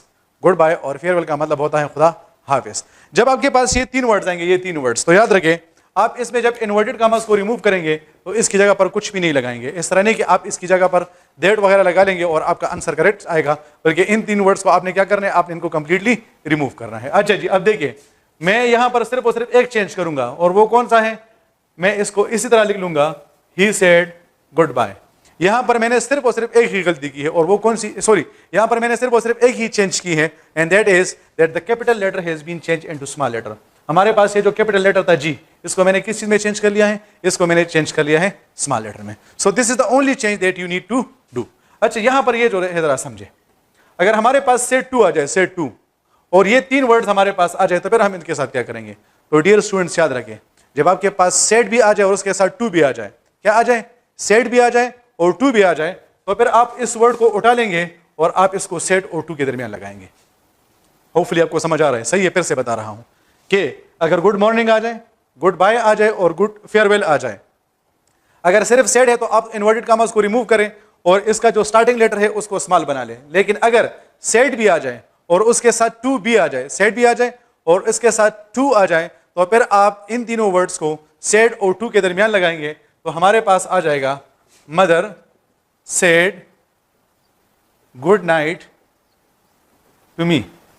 अगर यह सेंटेंस इस तरह होता कि ही सेड टू हर, तो फिर इसका आंसर होता कि he said goodbye to her. तो अक्सर औकात स्टूडेंट्स इसका आंसर इस तरह देखे, मदर सेड टू मी, और इसका जो है वो जो जी होता है उसको स्मॉल कर लेते हैं और वो ये समझते हैं कि हमारे पास इसका जो आंसर है वो कंप्लीट हो जाएगा। तो आपके साथ इसका आंसर इस तरह कंप्लीट नहीं होता है, बल्कि जब भी आपके पास सेड भी आएगा और उसके साथ टू भी आएगा तो आप उसको चेंज कर लेंगे। चेंज इस तरह करेंगे कि आप उसको सेड और टू के दरमियान लगाएंगे। लेक्चर, आज के लेक्चर के एंड में मैं आपको एक और सेंटेंस भी बताता हूं कि फॉर एग्जांपल अगर आ जाए कि he said I am sorry, I am sorry, तो जब आपके पास वर्ड आई एम सॉरी आ जाए तो आप इन 4 वर्ड्स को ले लेंगे और आप इसको चेंज कर लेंगे ही एपोलोजाइज्ड, ही एपोलोजाइज्ड। तो आपके पास जो सेड आया था आपने उसको भी ले लिया और आई एम सॉरी को भी ले लिया और आपने इसको चेंज कर लिया है एपोलोजाइज्ड में। तो हमने इन सेंटेंसेस के लिए अलहदा जो रूल बनाया है, इसका हमारे जो मैंने आपको इस अलहदा इसको पढ़ा दिया है, तो इसका हमारे पास बेसिक रीज़न यही है कि इनके लिए हमारे पास जो रूल्स हैं वो कम्प्लीटली डिफरेंट हैं। तो रिकैप करते हैं कि आज हमने क्या पढ़ा। सबसे पहले हमने मॉडल वर्ड्स के बारे में पढ़ लिया, फिर उसके बाद हमने सर और मैडम के बारे में पढ़ लिया, फिर उसके बाद हमने उन वर्ड्स के बारे में पढ़ा जिसको हम ओमिट करते हैं, फिर उसके बाद हमने जो हमारे पास 4 वर्ड्स है गुड मॉर्निंग, गुड इवनिंग वगैरह, इनके बारे में पढ़ लिया। फिर उसके बाद नंबर 5 पे हमारे पास जो 3 वर्ड्स आते हैं उनके बारे में हमने पढ़ लिया, और 6th जो हमारे पास पॉइंट है वो हमारे पास क्या है, वो जब हमारे पास आई एम सॉरी आ जाए तो हमने उसके बारे में पढ़ लिया है। अब इसके बाद हम मुख्तलिफ किस्म के जो हमारे पास सेंटेंसेस होते हैं उनको 1 बाय 1 लेंगे, और उसमें हमारे पास जिस किस्म की चेंजेस हमने करनी है उसको हम डिस्कस करेंगे। आज के इस वीडियो में हम स्टार्ट करते हैं इंपेरेटिव सेंटेंस से। Imperative sentences are those sentences in which we give some sort of request, in which there is an order, or those sentences in which we give advice etc. are called imperative sentences. ऐसे sentences जिसमें हम कोई order करते हैं, कोई request करते हैं या किसी किस्म का एडवाइस वगैरह करते हैं, ऐसे सेंटेंसेस को हम इंपेरेटिव सेंटेंसेस कहते हैं। और इंपेरेटिव सेंटेंसेस को पहचानने का सबसे आसान तरीका ये है कि ये हमेशा वर्ब से स्टार्ट होते हैं। और इससे प्रीवियस लेक्चर्स में मैं कई बार आपको ये बता चुका हूं कि imperative sentence always starts with first form of the verb. आप उसके साथ एस नहीं लगाएंगे, ई एस नहीं लगाएंगे, डी नहीं लगाएंगे, ई डी नहीं लगाएंगे, आई एन जी नहीं लगाएंगे। अगर आप इस तरह करते हैं तो आपका जो आंसर होगा वो गलत कंसिडर होगा। अब हम 1 बाय 1 इसको डिस्कस करते हैं। पहला पॉइंट तो ये है कि आपके पास जब इन्वर्टेड कामास को हम जनरल सेंटेंसेस में रिमूव करते हैं तो इन्वर्टेड कामास की जगह पर हम क्या लगाते हैं, शाबाश, इसकी जगह पर हम लगाते हैं that. But whenever we have got an imperative sentence, तो उस इंपेरेटिव सेंटेंस में जब हम इन्वर्टेड कामास को रिमूव करेंगे उसकी जगह पर हम दैट नहीं लगाएंगे, बल्कि हम उसकी जगह पर टू लगाएंगे। क्या लगाएंगे? टू लगाएंगे। जनरल सेंटेंसेस में हम जब इन्वर्टेड कामास को रिमूव करते हैं तो उसकी जगह पर दैट लगाएंगे, लेकिन यहां पर हम दैट नहीं बल्कि हम टू को यूज करेंगे। तो ये पहला रूल हुआ। दूसरा रूल ये है कि जनरल सेंटेंसेस में हमारे पास जो सेट आया होता है हम उसको चेंज नहीं करते हैं, लेकिन अब जब आपके पास इंपेरेटिव सेंटेंस आ जाए तो उस इंपेरेटिव सेंटेंस में आप वर्ड सेड या सेड टू को उस सेंटेंस के नेचर के मुताबिक चेंज करेंगे।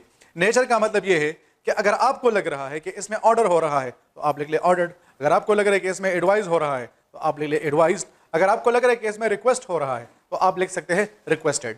तो आप सेंटेंस के नेचर को क्या करेंगे, उसको आप खुद पहचानेंगे।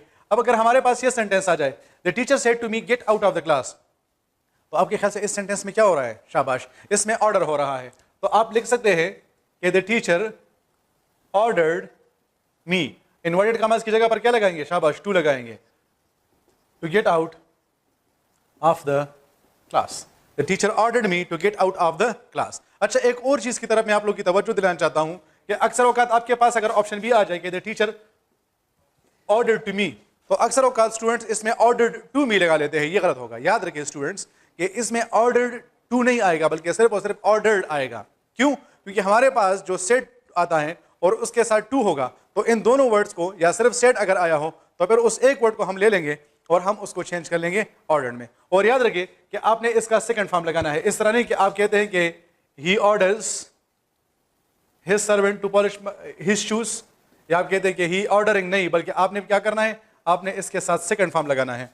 तो अक्सर औकात आपके साथ वो ये ट्रिक भी कर सकते हैं कि वो आपको फर्स्ट फॉर्म दे दे और आपको वो सेकंड फॉर्म भी दे दे, तो फिर आप कंफ्यूज हो जाते हैं कि हमारे पास तो इसमें शायद दोनों ठीक है तो दोनों इसमें ठीक नहीं है। ठीक है, फिर सेंटेंस नंबर 2 देखिए, father said always speak the truth. आपके ख्याल से इसमें क्या हो रहा है, हाँ शाबाश, इसमें एडवाइस हो रहा है। Father advised to. अच्छा, यहां पर एक और बहुत ज्यादा इंपॉर्टेंट पॉइंट है एंड स्पेसिफिकली रिलेटेड टू ईटा, और वो ये है कि जब आपके पास वर्ड ऑलवेज आएगा आप इसको ओमिट करेंगे, यानी खत्म करेंगे। अगर आप लोग को याद हो, इससे पहले भी हमने इस पे डिस्कशन की थी कि अगर हमारे पास यस आ जाए, नो आ जाए, हेलो आ जाए, हाय आ जाए, प्लीज आ जाए, ऑल राइट आ जाए, वेल आ जाए, तो हम उसको ओमिट करेंगे, खत्म करेंगे। So same is the case of word always. जब आपके पास ऑलवेज आएगा तो आप इसको भी ओमिट करेंगे, तो हमारे पास आ जाएगा कि father advised to speak the truth. अगर आप इसको इस तरह लेते हैं कि father advise to always speak the truth, तो आपका जो आंसर होगा वो गलत कंसिडर होगा। फिर नेक्स्ट हमारे पास है he said to me respect elders, तो हमारे पास आ जाएगा he advised me to respect elders. फिर से आपको बता रहा हूं, ऑप्शन बी आपके पास क्या होगा, ऑप्शन बी होगा कि ही एडवाइज्ड टू मी, और फिर आप लोग इसमें जो है वो गलती कर लेते हैं। डियर व्यूअर्स, स्टूडेंट्स, मैं आपको यहां पर एक एडवाइस देना चाहूंगा, और वो ये है कि अक्सर औकात जब आप ईटा के एग्जामिनेशन में बैठ जाते हैं या किसी भी एग्जामिनेशन में बैठ जाते हैं तो आप लोग वहां पर एक्साइटेड हो जाते हैं। जब आपको किसी चीज़ का आंसर आता है बस आप उसको डायरेक्टली टिक करते हैं और बिल्कुल इस चीज़ पे फोकस नहीं करते कि हो सकता है कि आपके पास इसमें किसी किस्म का ट्रिक वगैरह आया हो। तो याद रखें, मैं हमेशा अपने स्टूडेंट्स को बताता हूं कि जो चीज़ आपको नहीं आती वो तो आपको वैसे भी नहीं आती, लेकिन जो चीज़ आपको आती है उसको डबल चेक किया करें। ऐसा ना हो कि उसमें किसी किस्म का एक छोटा सा उन्होंने माइन्यूट ट्रिक आपके साथ खेला हो और आप उसकी वजह से अपना सारे का सारा आंसर जो है वो गलत करें। तो आ जाएगा कि he advised me to respect elders. फिर नेक्स्ट हमारे पास है he said to me help them. अब आपके ख्याल से इसमें क्या हो रहा है? शाबाश. he requested to, अच्छा प्लीज के साथ क्या करेंगे? हाँ शाबाश, मैंने आपको ऑलरेडी बताया है कि प्लीज को हम ओमिट करते हैं, तो आ जाएगा he requested to help them. क्योंकि प्लीज किस चीज की निशानी होती है? प्लीज हमारे पास हमेशा निशानी होती है रिक्वेस्ट की. she said kindly forgive me, तो आ जाएगा she requested to forgive, और मी क्या बन जाएगा? मी आपके पास बन जाएगा हर. she requested to forgive her, और काइंडली के साथ हमने क्या कर लिया? काइंडली को हमने ओमिट कर लिया, क्योंकि वर्ड काइंडली भी हमारे पास ओमिट होता है. देन नेक्स्ट हमारे पास है वो सेंटेंसेस जिसके स्टार्ट में डोंट आ जाए. ऐसे इंपेरेटिव सेंटेंसेस जिसके स्टार्ट में आपके पास डोंट आ जाए, तो अब आप इसको दो तरीकों से चेंज कर सकते हैं. एक तो ये है कि आप यहां पर लिखते हैं कि the teacher ordered not to create disturbance. आपके पास जो वर्ड सेट था आपने इसको चेंज कर लिया है ऑर्डर्ड में, और फिर आपने इसके साथ नॉट लगा लिया. अब यहां पर पहला पॉइंट कि आपके पास जो नॉट आएगा, नॉट ये टू से पहले आएगा. नॉट कहां पर आएगा? टू से पहले आएगा, क्योंकि आपके पास इस तरह भी हो सकता है कि वो आपको ऑप्शन दे दे कि he ordered to not create disturbance, तो फिर आप लोग वहां पर इसमें कंफ्यूज हो जाते हैं. तो पहला पॉइंट तो ये याद रखें कि आपने जब सेट को चेंज कर लिया है ऑर्डर्ड में, तो फिर आप इसके साथ नॉट को जरूर लगाएंगे, और ये जो आपके पास नॉट आएगा, नॉट ये कहां पर आएगा? ये आपके पास टू से पहले आएगा. अगर आप इसको टू के बाद लगाते हैं तो आपका जो आंसर है वो गलत कंसिडर होगा. एक बंदा कहता है कि यार सर मैंने नॉट को मुकम्मल खत्म करना है, मैं नॉट को यूज ही नहीं करना चाहता हूं, तो फिर आप इसको किस तरह करेंगे? The teacher forbade. अब यहां पर हमने ऑर्डर्ड को नहीं लगाया, बल्कि उसकी जगह पर हमने क्या लगा लिया है? यहां पर इसकी जगह पर हमने लगा लिया है फॉरबेड. तो जब आपने फॉरबेड लगा लिया तो फिर आप इसके साथ नॉट को यूज नहीं करेंगे, तो फिर आप कहते हैं कि the teacher forbade to create disturbance. अगर आप इसको इस तरह लिखते हैं, for example mother forbade not to spit on the floor, तो आपका जो आंसर होगा वो गलत कंसिडर होगा. मैं फिर से आपको बता रहा हूं, वो कुछ इस तरह से है कि वो इंपेरेटिव सेंटेंस जिसके स्टार्ट में आपके पास डोंट आ जाए, आप इसको जब चेंज करेंगे आप कुछ इस तरह से करेंगे कि सेट को आप चेंज कर लेंगे ऑर्डर्ड में, और फिर जब आपने ऑर्डर्ड लगा लिया तो इसके साथ नॉट आएगा, लेकिन ये नॉट आपके पास टू से पहले आएगा. ये तो आपके पास बन गया है पहला पॉइंट. दूसरा पॉइंट ये है कि फॉर एग्जाम्पल हमारे पास एक स्टूडेंट है, जिस तरह आपके बायो के टीचर है बिलाल साहब, उनकी तरह नॉटी है, सही है, और वो कहते हैं कि मुझे नॉट बिल्कुल पसंद ही नहीं है और मैं तो बड़ा पॉजिटिव किस्म का इंसान हूँ और मेरे जिंदगी में मनफी लफ्ज होता ही नहीं है. ठीक है, तो फिर हम क्या करेंगे? फिर आप उस सेट को चेंज कर लेंगे फॉरबेड में, लेकिन जब आपने फॉरबेड लगा लिया तो फिर आप उसके साथ नॉट को यूज नहीं करेंगे, बल्कि ये आएगा कि mother forbade to spit on the floor. या इसका दूसरा आप कहते हैं कि नहीं, हमारे पास जो है वो कहते हैं कि मैं इसके साथ नॉट लगाना चाहता हूं, तो फिर आप यहां पर लगा लेंगे कि mother ordered not to spit on the floor. तो मैं आपको इस पॉइंट पे बार बार कंसंट्रेट इस वजह से कर रहा हूं क्योंकि ये वाला जो क्वेश्चन होता है ये बहुत ज्यादा आता है.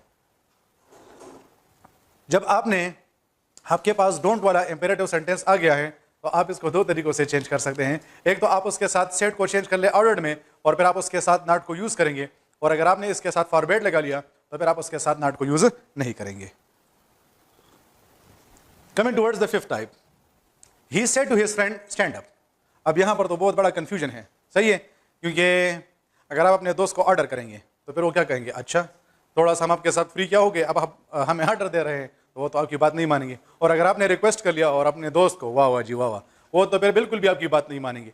अब जब ऐसा सिचुएशन आ जाए कि जिसमें क्लियर ना हो कि ऑर्डर हो रहा है, रिक्वेस्ट हो रहा है, एडवाइस हो रहा है, जिस तरह इस सेंटेंस में हमारे पास क्लियर नहीं है, या I said to the shopkeeper give toffees to me. अब इसमें भी हमारे पास क्या है? सिचुएशन क्लियर नहीं है, क्योंकि हम जब किसी दुकानदार के पास जाते हैं हम उसे ऑर्डर नहीं करते, ना ही हम उसे रिक्वेस्ट करते हैं, लेकिन एक जनरल सी बात होती है. तो जब आपके पास ऐसा सिचुएशन आ जाए कि जिसमें आपके पास बात क्लियर ना हो, तो फिर आपके पास जो सेड टू है आप इसको आस्ट में भी चेंज कर सकते हैं और आप इसको टोल्ड में भी चेंज कर सकते हैं. लेकिन ये आस्ट और टोल्ड आपने तब लगाना है जब आपके पास कंटेक्स्ट क्लियर ना हो. अगर कंटेक्स्ट क्लियर है तो फिर तो आप ऑर्डर लगा ले, रिक्वेस्टेड लगा ले, एडवाइस लगा ले, जो कुछ भी आपने लगाना हो वो आप उसके मुताबिक जो है वो पुट कर लेंगे. अच्छा जी, एक और पॉइंट की तरफ आपकी तवज्जो चाहते हैं, और वो ये है कि सिर्फ सेट को अगर आप टोल्ड में चेंज करते हैं तो आपका जो आंसर होगा वो गलत होगा. याद रखिए, कभी कभार आप लोग कहते हैं कि मैं सेट की जगह पर टोल्ड लगाना चाहता हूं, तो आप कहां पर टोल्ड लगा सकते हैं? अगर सिर्फ सेट आ जाए और आपने इसको टोल्ड में कन्वर्ट कर लिया तो आपका जो आंसर होगा that will be considered incorrect. हाँ, अगर आपके पास सेट टू आ जाए तो फिर सेट टू को आप टोल्ड में चेंज कर सकते हैं, सेड टू को आप टोल्ड में चेंज कर सकते हैं, लेकिन सिर्फ सेड को आप टोल्ड में चेंज नहीं कर सकते। अब इस तरह भी नहीं, कुछ स्टूडेंट ये गलती कर लेते हैं कि सेड टू को टोल्ड टू में चेंज कर लेते हैं, नहीं, बल्कि सिर्फ और सिर्फ said is change can not be change into told, while said to is change into told, not told to. तो जब ऐसा सिचुएशन आ जाए कि जिसमें क्लियर ना हो कि हमारे पास ऑर्डर है, रिक्वेस्ट है, एडवाइस वगैरह है, तो फिर आप उसको जो है वो टोल्ड में चेंज कर सकते हैं। तो आप लगा ले कि he told his friend to stand up, he told his friend to stand up. या मैं यहां पर इस तरह भी लिख सकता हूं दूसरे सेंटेंस को कि I said to the shopkeeper give toffees to me, I asked the shopkeeper to give toffees to me. अब देखिए मैंने यहां पर आस्क्ड लगाया है, आपके पास ऑप्शन सी इस या ऑप्शन बी इस तरह होगा कि आस्क्ड टू, तो नहीं भाई, हमारे पास आस्क्ड टू और टोल्ड टू नहीं आ सकता, बल्कि आस्क्ड और टोल्ड के बाद अगर हम टू लगाते हैं तो हमारा जो आंसर होगा वो गलत कंसिडर होगा। तो ये जो रूल नंबर 5 है, इसका ज्यादा जो रिलेशनशिप है वो इसी चीज के साथ है कि आया हम जो ये बात कर रहे हैं इसमें हम ऑर्डर कर रहे हैं, रिक्वेस्ट कर रहे हैं या एडवाइस वगैरह कर रहे हैं कि नहीं। तो अगर कंटेस्ट क्लियर नहीं आ रहा है तो फिर तो इसका मतलब हमारे पास ये बन जाएगा कि हम इसमें आस्क्ड या टोल्ड को लगा ले। यहां पर मैंने आपको टोल्ड का कंसेप्ट भी क्लियर कर दिया है कि सिर्फ सेड को आप टोल्ड में चेंज नहीं कर सकते, सेड टू को आप टोल्ड में चेंज कर सकते हैं। अब यहां पर आपने इसको टोल्ड टू में भी चेंज नहीं करना है। Coming towards the sixth sentence, he said let us go outside. अब वो सेंटेंस जिसमें आपके पास लेट अस आ जाए, तो आप सेड को ले लें और लेट अस को ले लें और आप इसको चेंज कर ले सजेस्टेड में। ही suggested to go outside। अगर आपके पास किसी सेंटेंस में के स्टार्ट में लेट अस आ जाए, लेट अस भी हमारे पास इंपेरेटिव सेंटेंस की निशानी होती है, तो आप सेड को और लेट अस को इन तीनों को ले लें और आप इसको चेंज कर लें सजेस्टेड में, और फिर आप इसकी जगह पर इन्वर्टेड कॉमर्स को रिमूव करके उसकी जगह पर टू लगा ले और बाकी आप जो है वो क्या करें, बाकी उस सेंटेंस को रिपीट करें। वैसे अगर आप से एक स्टूडेंट या एक बंदा आपसे, आपका फ्रेंड वगैरह आपसे ये पूछे कि यार मैं सजेस्टेड के साथ टू नहीं लगाना चाहता हूं, तो फिर इसके लिए हमारे पास कोई रूल है कि नहीं, तो याद रखें इस सेंटेंस को मैं इस तरह भी लिख सकता हूं, आई सजेस्टेड राइटिंग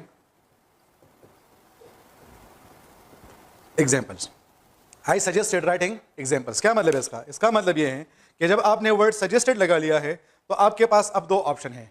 ऑप्शन 1 तो ये है कि आप उसके बाद टू लगा ले और फिर आप उस सेंटेंस को उसी तरह रिपीट कर ले, और ऑप्शन बी आपके पास ये है कि आप सजेस्टेड के बाद इस इन्वर्टेड कॉमर्स को कंप्लीटली रिमूव करें और फिर आपके पास जो वर्ब बच जाएगा, वर्ब आप उसकी जगह पर क्या करें, आप उसकी जगह पर आईएनजी लगाए। अब अगर आप कहते हैं कि I suggested to writing examples, then your answer will be differently considered incorrect. आपके पास आंसर तब करेक्ट कंसीडर होगा जब आप सजेस्ट के बाद या तो टू लगा लें या आप उसके बाद टू नहीं लगाते तो फिर आप उसके बाद आईएनजी फॉर्म लगा लें। अच्छा स्टूडेंट, अक्सर औकात स्टूडेंट्स ये पूछते हैं कि ये ऑर्डर्ड और कमांडेड में क्या फर्क है। फॉर एग्जाम्पल हमारे पास आ जाए सेंटेंस आ जाए कि द कमांडर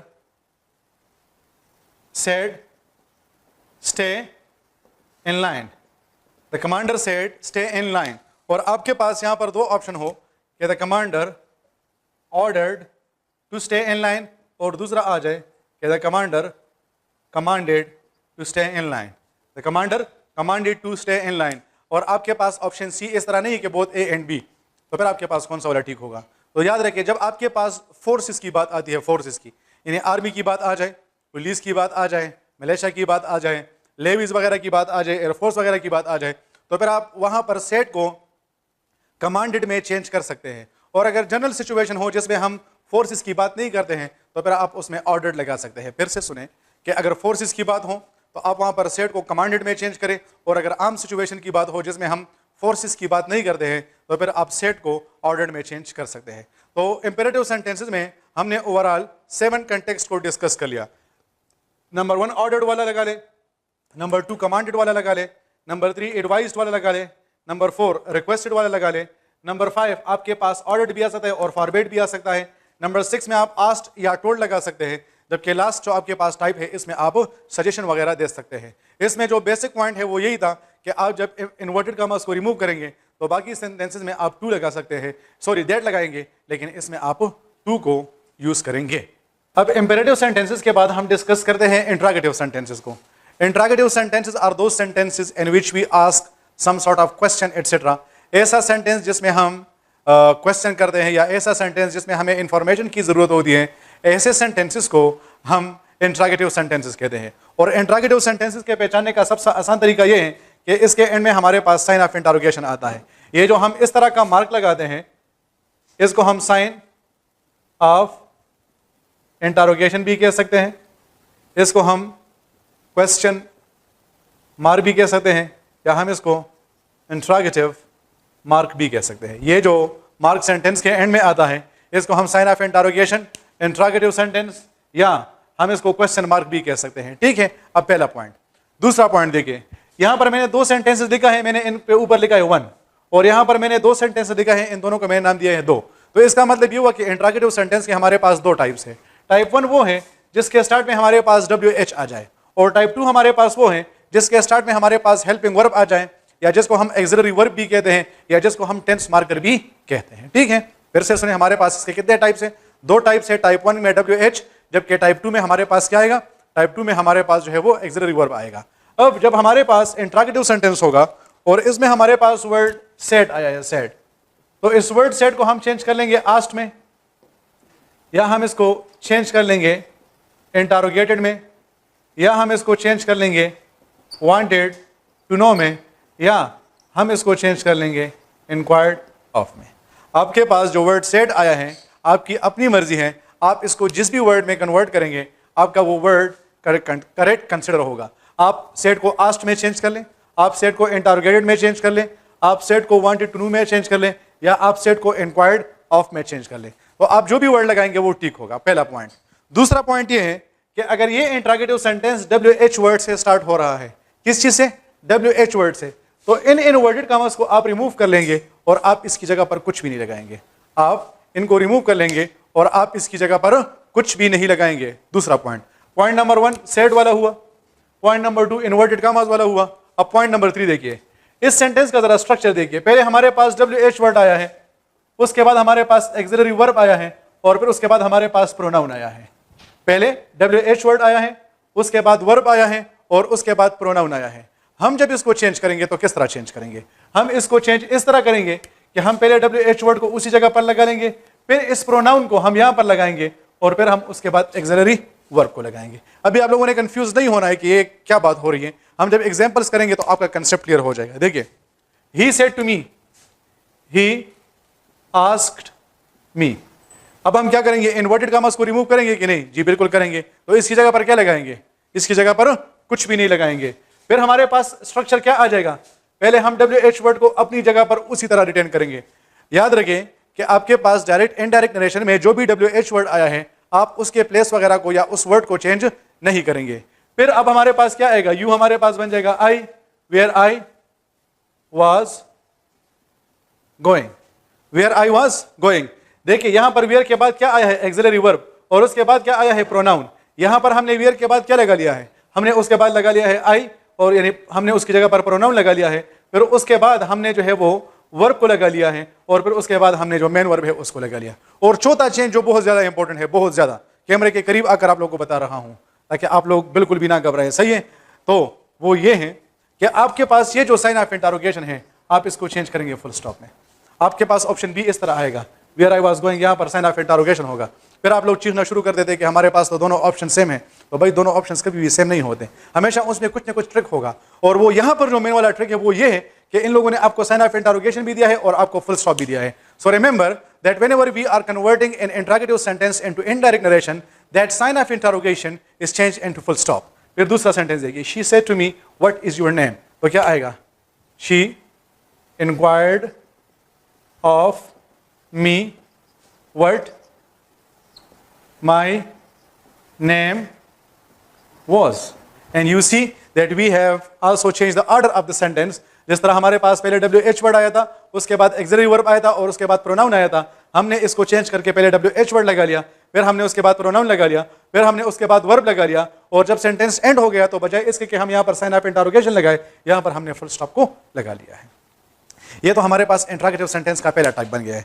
दूसरा टाइप भी बिल्कुल इसी तरह है, उसमें सिर्फ और सिर्फ आपने एक और चीज की एडिशन करनी है, और वो ये है कि हम जब WH वर्ड वाले इंटरोगेटिव सेंटेंस में क्या कर रहे थे, उसमें हम जब इन्वर्टेड कॉमास को रिमूव कर रहे थे तो उसकी जगह पर कुछ भी नहीं लगा रहे थे।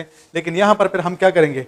इन्वर्टेड कॉमास को हम रिमूव करके इसकी जगह पर एफ लगाएंगे या वेदर लगाएंगे। टाइप 1 में जो हमारे पास WH वर्ड वाला है, हमने जब उसमें क्या कर लिया, हमने जब उसमें इन्वर्टेड कामास को रिमूव कर लिया तो हमने उसकी जगह पर कुछ भी नहीं लगाया, लेकिन यहां पर हम जब इन्वर्टेड कामास को रिमूव करेंगे उसकी जगह पर एफ लगाएंगे या वेदर लगाएंगे। बाकी वही वाली चेंजेस होगी कि सेट को आप इन चारों वर्ड्स में चेंज कर लेंगे, इन्वर्टेड कामास एफ और वेदर आ जाएगा। सेंटेंस का स्ट्रक्चर देखिए, पहले क्या है, एक्सिलरी वर्ब है और उसके बाद प्रोनाउन है, आप इसको चेंज करके पहले प्रोनाउन और उसके बाद एक्सिलरी वर्ब लगाएंगे। यानी for example, he wanted to know if they were coming, और वही वाला पॉइंट है कि यहां पर हमने साइन ऑफ इंटरोगेशन की जगह पर फुल स्टॉप लगा लिया। फिर नेक्स्ट सेंटेंस देखिए, she said is it easy, so she interrogated whether it was easy. बस बात खत्म। तो ये आपके पास है कि किस तरह आप साइन ऑफ इंटरोगेशन को चेंज करेंगे। अच्छा, यहां पर मैं आपको एक दो तीन सेंटेंस है जो कि बार बार ईटा में रिपीट होते हैं, सही है, उसके बारे में थोड़ा सा बात करते हैं। अगर सेंटेंस आ जाए, he said is it good, sentence number 1, he said is it good और बैड। दो सेंटेंसेस है, he said is it good और दूसरा सेंटेंस है he said is it good और बैड। अब आपके पास आंसर इस तरह है, ही asked if it was good, दूसरा के पास है ही asked whether it was good, इसका आपके पास है he said if it was good और बैड, और दूसरा आ जाए कि he asked whether it was good और बैड। अब अगर ऑप्शन सी हमारे पास आ जाए कि बोथ ए एंड बी, तो बस फिर तो बात खत्म, फिर तो हमारे पास ये सारे का सारा लांजा ही खत्म हो जाएगा। लेकिन यहां पर हमारे पास ऑप्शन ए है कि he asked if it was good, option B है कि he asked whether it was good, और हमने इन दोनों में से फॉर एग्जांपल ये हमारे पास ऑप्शन ए है और ये हमारे पास ऑप्शन बी है, and same is the case of this MCQs, this is option A and this is option B, और इन दोनों में से हमने एक को सिलेक्ट करना है, तो फिर कौन सा वाला ठीक होगा। मैं फिर से बता रहा हूं that this question has been repeated so many times in your past papers, so you need to focus on this point, and the point is कि अगर किसी सेंटेंस में और आ जाए, और किसी सेंटेंस में अगर और आ जाए तो फिर उसमें जो राइट ऑप्शन होगा वो वेदर होगा, और अगर किसी सेंटेंस में और नहीं है तो फिर उसमें राइट ऑप्शन एफ होगा। फिर से बता रहा हूं, ठीक दोनों है, एफ भी ठीक है और वेदर भी ठीक है, लेकिन हमने इन दोनों में से एक को सिलेक्ट करना है, मसला ये है, तो फिर कौन सा वाला ठीक होगा। सो F or has been mentioned in the sentence, then you will have to put whether with it, and if or has not been mentioned in the sentence, then you will have to use f with it. If you have got option C and option C is both A and B, then definitely you will tick option C, that both A and B are right. But if you look at these two options, in these two options in one sentence f has been given to us, while in the second sentence whether has been given to us, and we have not been told that whether option C is the correct one or not. So in this kind of situation, then you should be looking that if no or has been used, then F is the right option, and if or has been used, then whether is the right option. तो revise करते हैं, lecture के and में हमारे पास दो बातें हैं। Interrogative sentence में हमारे पास WH वर्ड वाला सेंटेंस भी है और हमारे पास F ऑक्सिलरी वर्ब वाला सेंटेंस भी है।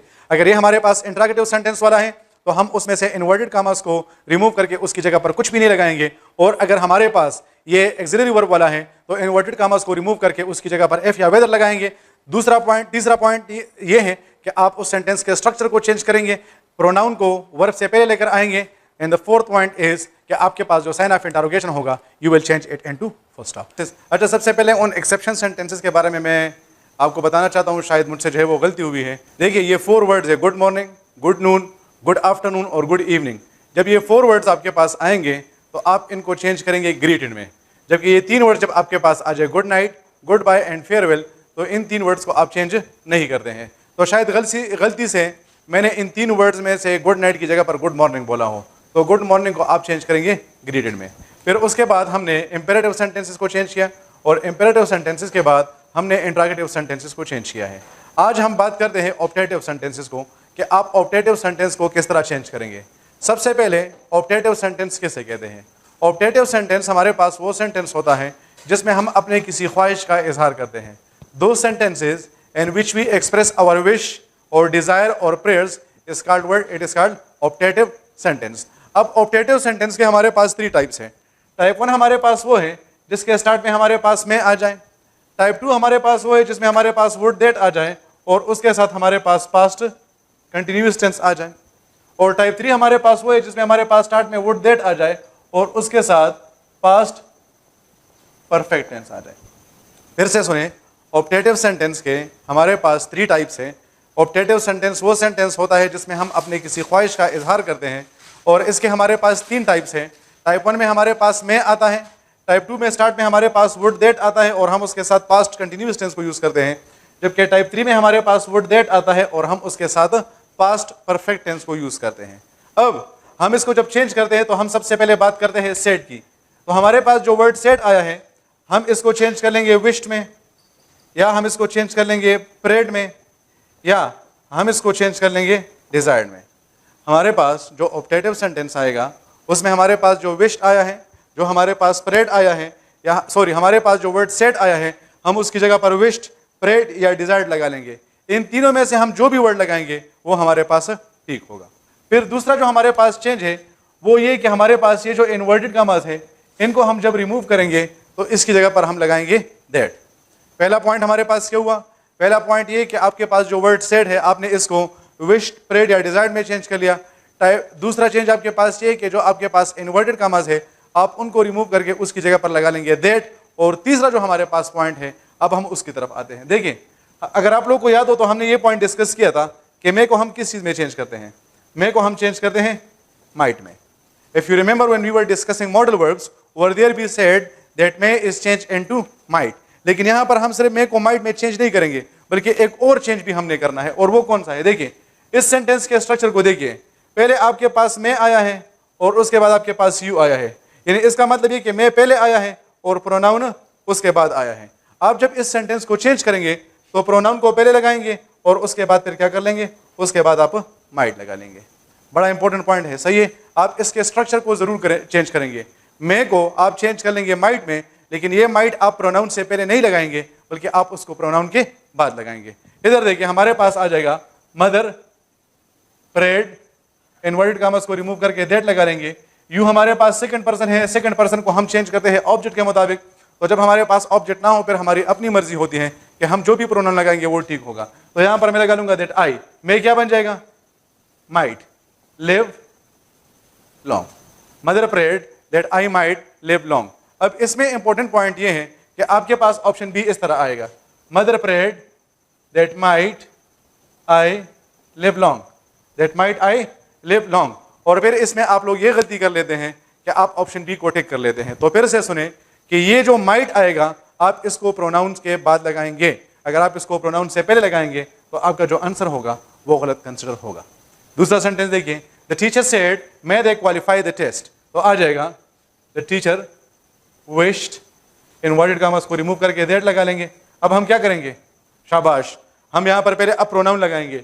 हमारे पास दे आया है, दे हमारे पास थर्ड पर्सन है, तो थर्ड पर्सन को हम चेंज नहीं करते हैं तो हम लगा लेंगे दैट दे, और मैं हमारे पास बन जाएगा माइट, और फिर हम लगा लेंगे qualify the test, that they might qualify the test.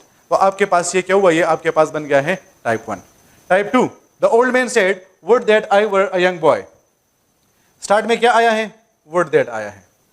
अब यहां पर आप लोग का ईटा पॉइंट ऑफ व्यू से एक और भी बहुत ज्यादा इंपॉर्टेंट पॉइंट कवर हो रहा है।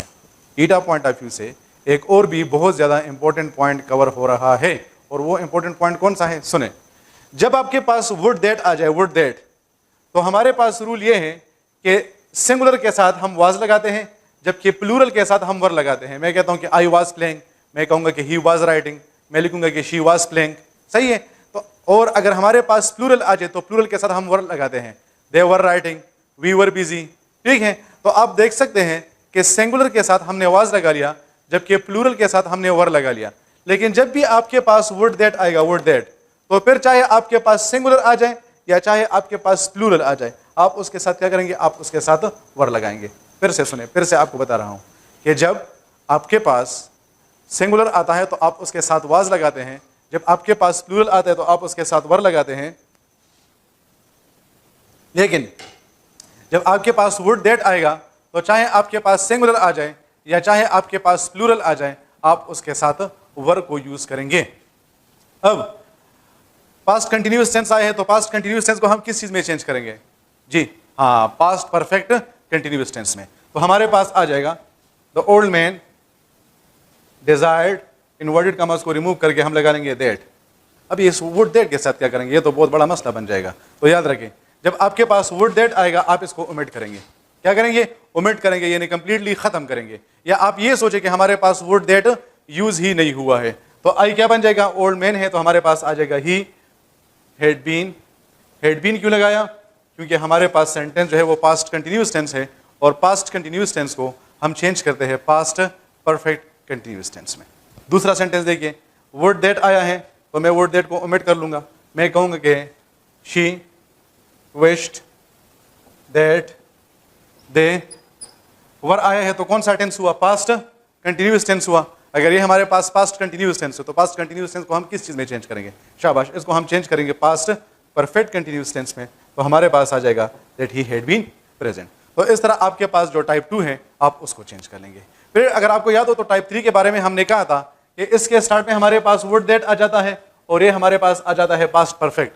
तो अब ये सेंटेंस आप लोगों के लिए बहुत ज्यादा आसान है। क्यों, क्योंकि पास्ट परफेक्ट टेंस रूल के मुताबिक अगर आपको याद हो तो डायरेक्ट इनडायरेक्ट नरेशन में हमने ये बात की थी कि हमारे पास जब पास्ट परफेक्ट टेंस आता है और हमारे पास पास्ट परफेक्ट कंटिन्यूअस टेंस आता है तो हम इसको चेंज नहीं करते हैं, सिर्फ और सिर्फ उसके टेंस को चेंज नहीं करते हैं। सही है। अब देखिए, ही विश्ड, वुड दैट को क्या करेंगे, शाबाश, इसको ओमिट करेंगे, आ जाएगा दैट। शी हमारे पास थर्ड पर्सन है तो थर्ड पर्सन को चेंज नहीं करते, she had passed the test. अब आप देख सकते हैं कि इसमें हमने टेंस को चेंज नहीं किया। यहां पर हमने मे को माइट में चेंज कर लिया। यहां पर हमारे पास जो पास्ट कंटिन्यूअस टेंस था हमने उसको पास्ट परफेक्ट कंटिन्यूअस टेंस में चेंज कर लिया, लेकिन हमारे पास जब पास्ट परफेक्ट टेंस आया है तो हमने उसको चेंज नहीं किया, क्योंकि हमारे पास जब पास्ट परफेक्ट टेंस आता है तो हम उसको चेंज नहीं करते हैं। अब लास्ट सेंटेंस आप खुद भी कर सकते हैं, I desired that he had worked hard, that he had worked hard. अब ये हमारे पास क्या हुआ, ये हमारे पास बन गया है ऑप्टेटिव सेंटेंस। ऑप्टेटिव सेंटेंस के बारे में फिर से सुने। पॉइंट नंबर 1, वो सेंटेंस जिसमें हम अपने किसी ख्वाहिश का इजहार करते हैं, अपने डिज़ायर का इजहार करते हैं, या ऐसी सेंटेंस जिसमें हम दुआ देते हैं, इसको हम कहते हैं ऑप्टेटिव सेंटेंस। ऑप्टेटिव सेंटेंस के हमारे पास 3 टाइप्स है। टाइप 1 वो है जिसके स्टार्ट में आ जाए, टाइप 2 वो है जिसके स्टार्ट में आपके पास वुड दैट आ जाए और आप उसके साथ पास्ट कंटिन्यूअस टेंस लगाते हैं, और टाइप 3 वो है जिसके स्टार्ट में आपके पास वुड दैट आ जाए और आप उसके साथ पास्ट परफेक्ट टेंस को यूज करेंगे। आपके पास जो वर्ड सेड है ये हमने यहाँ पर ऑलरेडी लिखा है कि आप इसको विश्ड में चेंज करना चाहते हैं, प्रेड में चेंज करना चाहते हैं, या डिजायर्ड में चेंज करना चाहते हैं, ये आपकी अपनी मर्जी है। दूसरा पॉइंट ये है कि इन्वर्टेड कॉमास को रिमूव करके आप उसकी जगह पर दैट लगा लेंगे। मैं हमारे पास क्या बन जाएगा, ये हमारे पास बन जाएगा माइट, लेकिन इसके साथ एक और चेंज जो हमने करनी है वो ये है कि यहाँ पर मैं प्रोनाउन से पहले आया है और हम इसको क्या करेंगे, इसको फिर हम प्रोनाउन के बाद लगा लेंगे और मैं को हम चेंज कर लेंगे माइट में। फिर जो हमारे पास टाइप 2 है वो हमारे पास ये कि हमारे पास जो वुड दैट आया है स्टार्ट में उसके साथ पास्ट कंटिन्यूअस टेंस है, तो सेड वाला तो वही रूल है कि इन 3 वर्ड्स में चेंज कर लें, इन्वर्टेड कॉमास की जगह पर दैट लगा लें, वुड दैट को कंप्लीटली खत्म करें, और जो आपके पास पास्ट कंटिन्यूअस टेंस आया है आप उसको चेंज कर लें पास्ट परफेक्ट कंटिन्यूअस टेंस में। और जो हमारे पास टाइप 3 है उसके स्टार्ट में हमारे पास वुड दैट आएगा और उसके साथ पास्ट परफेक्ट टेंस आएगा, तो हमारे पास जब पास्ट परफेक्ट टेंस आता है तो रूल के मुताबिक हम उसको चेंज नहीं करते हैं। तो ये हमारे पास थे ऑप्टेटिव सेंटेंसेस। समझे जी? बोर्ड बांधने निकल भी होगा। अब ऑप्टेटिव सेंटेंसेस के बाद हमारे पास नेक्स्ट जो आता है those are exclamatory sentences. Exclamatory या एक्सक्लेमेशन, इसका मतलब होता है ऐसे सेंटेंसेस जिसमें हम अपने किसी सडन फीलिंग्स का इजहार करते हैं। सडन फीलिंग्स का मतलब होता है कि आपके पास एक एक्सीडेंट हो जाए और खुद ब खुद आपके मुंह से कोई बात निकलती है। फॉर एग्जाम्पल, आप अपने गली में जा रहे हो और आपके पीछे जो है वो कुत्ता लग जाए, तो आपके मुंह से क्या निकलेगा, वही वाया, ये क्या हो रहा है। सही है। तो इस किस्म के अल्फाज अब आपने ये प्लान नहीं किया था, बल्कि ये खुद ब खुद आपके मुंह से निकल गए हैं। ठीक है। इसी तरह फॉर एग्जाम्पल आप जा रहे हैं, सही है, आपके किसी चीज़ के साथ पाँव टकरा जाता है तो आपके मुंह से निकलेगा वही, और अगर आप थोड़े से ज़्यादा अंग्रेज हैं तो फिर आपके मुंह से निकलेगा आउच। सही है। तो अब ये जो इस किस्म के सेंटेंसेस होते हैं इसको हम कहते हैं एक्सक्लेमेटरी सेंटेंसेस। एक्सक्लेमेटरी सेंटेंस में हमारे पास ये जो वर्ड आता है ये या ये, सही है, ये वर्ड्स असल में इनकी अपनी कोई मीनिंग नहीं होती, बल्कि हम इनको किस लिए इस्तेमाल करते हैं, इनको हम इस्तेमाल करते हैं ताकि हम अपने सडन फीलिंग्स का इजहार कर सकें। तो इस वर्ड को हम कहते हैं इंटरजेक्शन। इस वर्ड को हम क्या कहते हैं, इस वर्ड को हम कहते हैं इंटरजेक्शन। अब जब आप एक्सक्लेमेटरी वर्ड को चेंज करेंगे तो आपके पास जो वर्ड सेड आया है, सेड, आप इसको चेंज कर लेंगे एक्सक्लेम्ड विद में। आपके पास जो वर्ड सेड आया है आप इसको चेंज कर लेंगे एक्सक्लेम्ड विद में। किस चीज में? एक्सक्लेम्ड विद में। और फिर आप उसके बाद सेंटेंस के नेचर को देखेंगे। नेचर का मतलब ये कि अगर आपको लग रहा है कि इसमें खुशी की बात हो रही है तो आप लिख लेंगे एक्सक्लेम विद हैप्पीनेस या विद जॉय। अगर आपको लग रहा है कि इसमें खफगान हो रहा है तो आप लिख लें एक्सक्लेम विद सॉरो। अगर आपको लग रहा है कि उस बंदे को किसी बात पे अफसोस है तो आप लिख लें रिग्रेट। अगर वो सरप्राइज है तो आप लिख लें सरप्राइज्ड। ठीक है, तो मैं इस सेंटेंस को चेंज करता हूं कि ही एक्सक्लेम्ड विद। अब आपके ख्याल से हुर्रा इंटरजेक्शन हम किस लिए यूज करते हैं? जी शाबाश, इसको हम यूज करते हैं जॉय के लिए। इस चीज के लिए? जॉय के लिए। अब जब आपने इसकी जगह पर वर्ड लगा लिया है तो फिर याद रखें आपके पास ये जो इंटरजेक्शन होगा आप इसको खत्म कर लेंगे। अब इस तरह नहीं कि आप दोबारा से इसको यूज करेंगे, बल्कि आप इस इंटरजेक्शन को खत्म कर लेंगे। फिर आपने जब इन इन्वर्टेड कॉमास को रिमूव कर लिया है तो आप इसकी जगह पर लगा लेंगे दैट।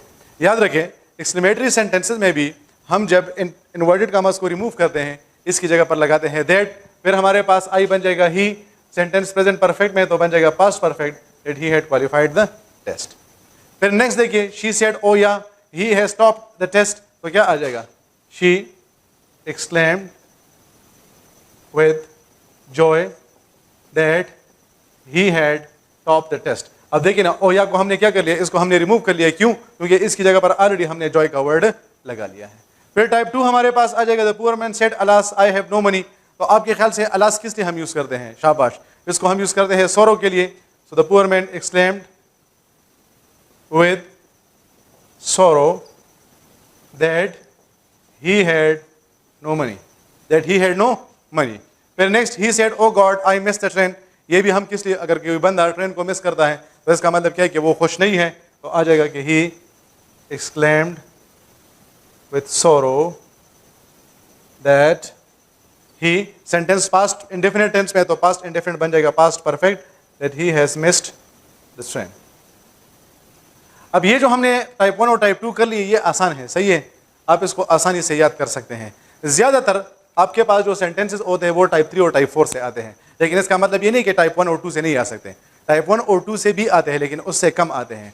टाइप 2 और टाइप 3 और टाइप 4 जो सेंटेंसेस मैंने लिखे हैं ये आप लोगों के लिए बहुत ज़्यादा इंपॉर्टेंट है। देखिए ये आपके पास दो वर्ड्स है, दो, मैं इस जगह को थोड़ा सा रब कर लेता हूँ, ठीक है, ताकि हम 3 और 4 पे ज़्यादा डिस्कशन कर सकें और आपके जहन में ये बात मुकम्मल बैठ जाए। देखिए हमारे पास दो वर्ड्स है, एक हमारे पास है व्हाट और दूसरा हमारे पास है हाउ। अब ये जो वर्ड हमारे पास है, अगर इन दोनों वर्ड्स के बाद हमारे पास वर्ब आ जाए तो फिर ये हमारे पास बन जाएंगे इंट्रोगेटिव प्रोनाउन।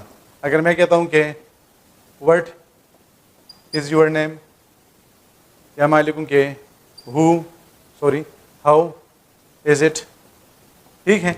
अब आप देख सकते हैं कि हमारे पास पहले व्हाट आया है और उसके बाद दूसरा वर्ड वर्ब है, और इस तरह हाउ आया है और उसके बाद दूसरा वर्ड वर्ब है, तो ये हमारे पास बन जाएंगे इंट्रोगेटिव प्रोनाउन।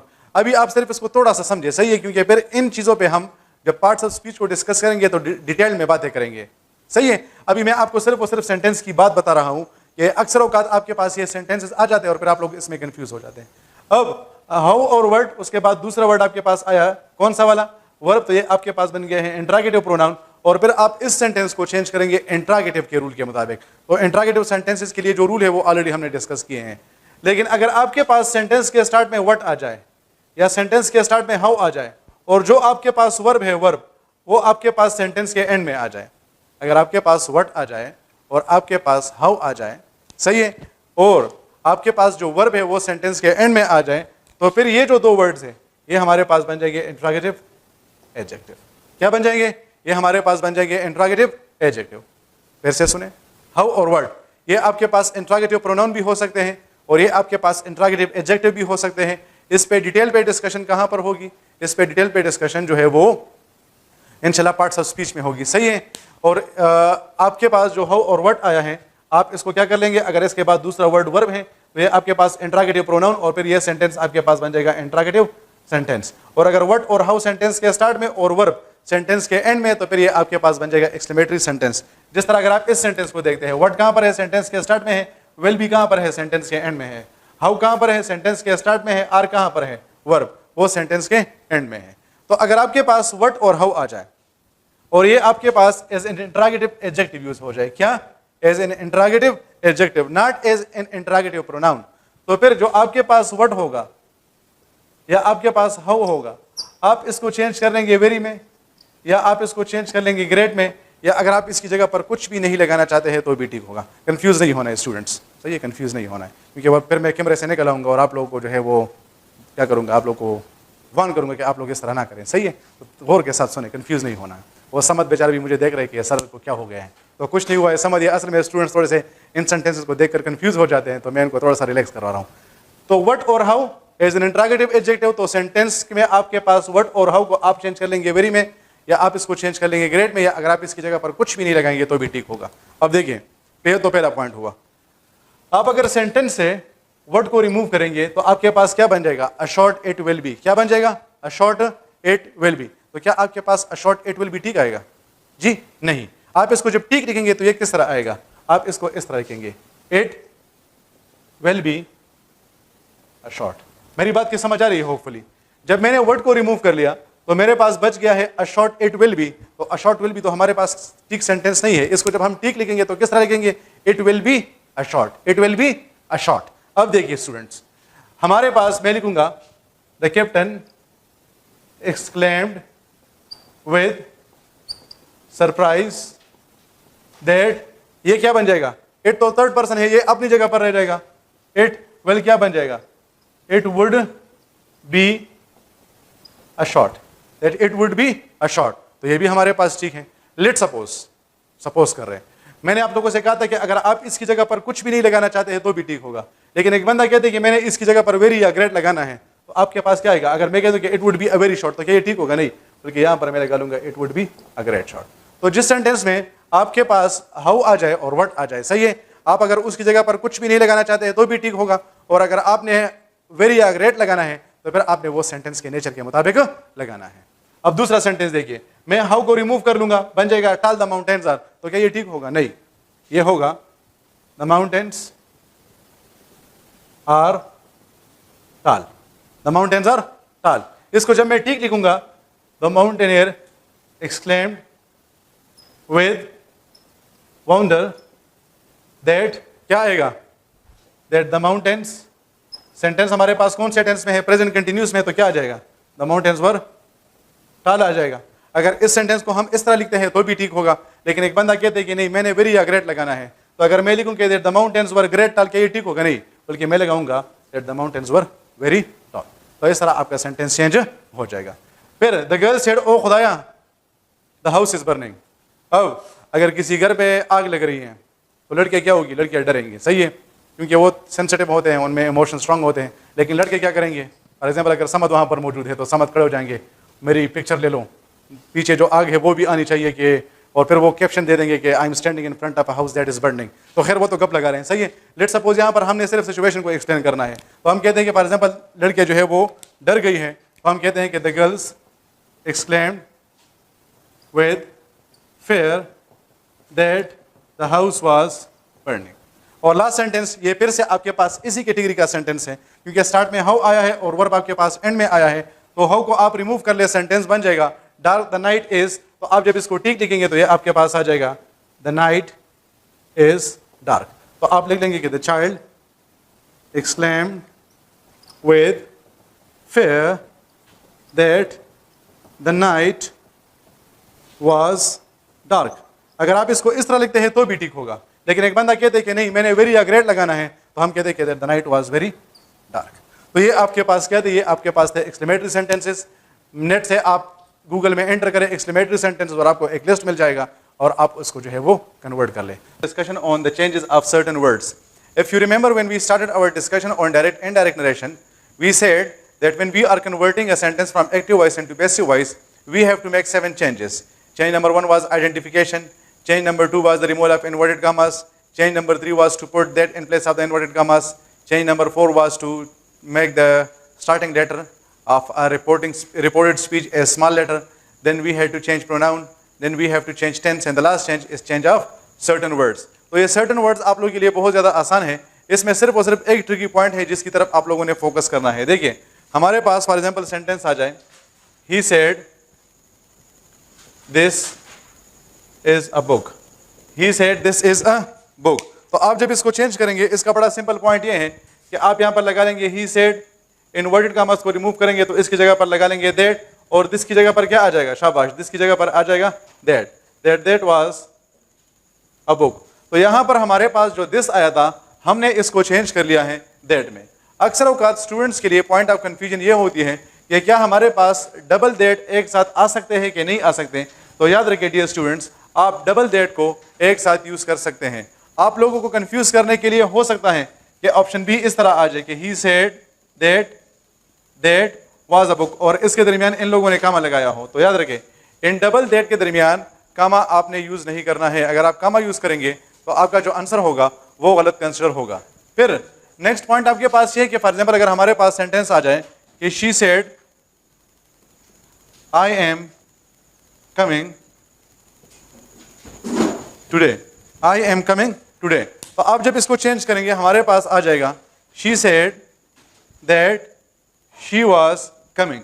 अब हमारे पास आया है टुडे, तो टुडे को हम क्या करेंगे, हम इसको चेंज कर लेंगे दैट डे में। तो today will become what, today will become that day. So you can see that these words are very much easy. आप दिस को चेंज कर लेंगे दैट में, तो दिस को आप चेंज कर लेंगे दोज में, हेयर को आप चेंज कर लेंगे देयर में, नाउ को आप चेंज कर लेंगे दिन में, टुडे को आप चेंज कर लेंगे दैट डे में, और टुनाइट को आप चेंज कर लेंगे दैट नाइट में। टुमारो आपके पास बन जाएगा द नेक्स्ट डे या द फॉलोइंग डे, जबकि द डे आफ्टर टुमारो आपके पास बन जाएगा 2 days later. Yesterday will become the previous day, the day before yesterday will become 2 days earlier, and hence will become thence. So these points are very much easy for you people. लेकिन ईटा में एक question आता है जिसका almost 99% जो students होते हैं वो गलत आंसर लिखते हैं, और उसका हमारे पास एक रीजन है। देखिए हमारे पास सेंटेंस आ जाए he said this is a book, दूसरा हमारे पास है he said this book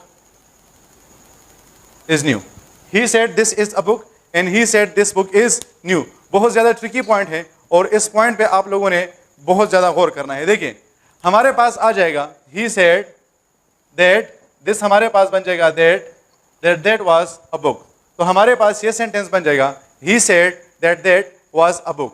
लेकिन ये जो दूसरा सेंटेंस हमारे पास आया है, हम इसको जब चेंज करेंगे तो यहां पर हमारे पास जो दिस है हम इसको दैट में चेंज नहीं करेंगे, बल्कि हम इसको चेंज करेंगे द में, that the book was new. तो अब आपके जहन में ये कंफ्यूजन जरूर होगी कि हमारे पास एक ही वर्ड दिस है, एक सेंटेंस में हम इसको दैट में चेंज कर रहे हैं, जबकि दूसरे सेंटेंस में हम इसको द में चेंज कर रहे हैं। तो देखिए आपके पास जब दिस आ जाए और आपके पास दीज आ जाए और इसके बाद दूसरा वर्ड आपके पास वर्ब हो, जिस तरह आप यहाँ पर देख सकते हैं कि यहाँ पर हमारे पास वर्ब आया है, तो फिर आप दिस को चेंज कर लेंगे दैट में और दीस को आप चेंज कर लेंगे दोस में। असल में यहाँ पर ये जो 2 वर्ड्स हमारे पास हैं ये हमारे पास बन गए हैं डेमोन्स्ट्रेटिव प्रोनाउन।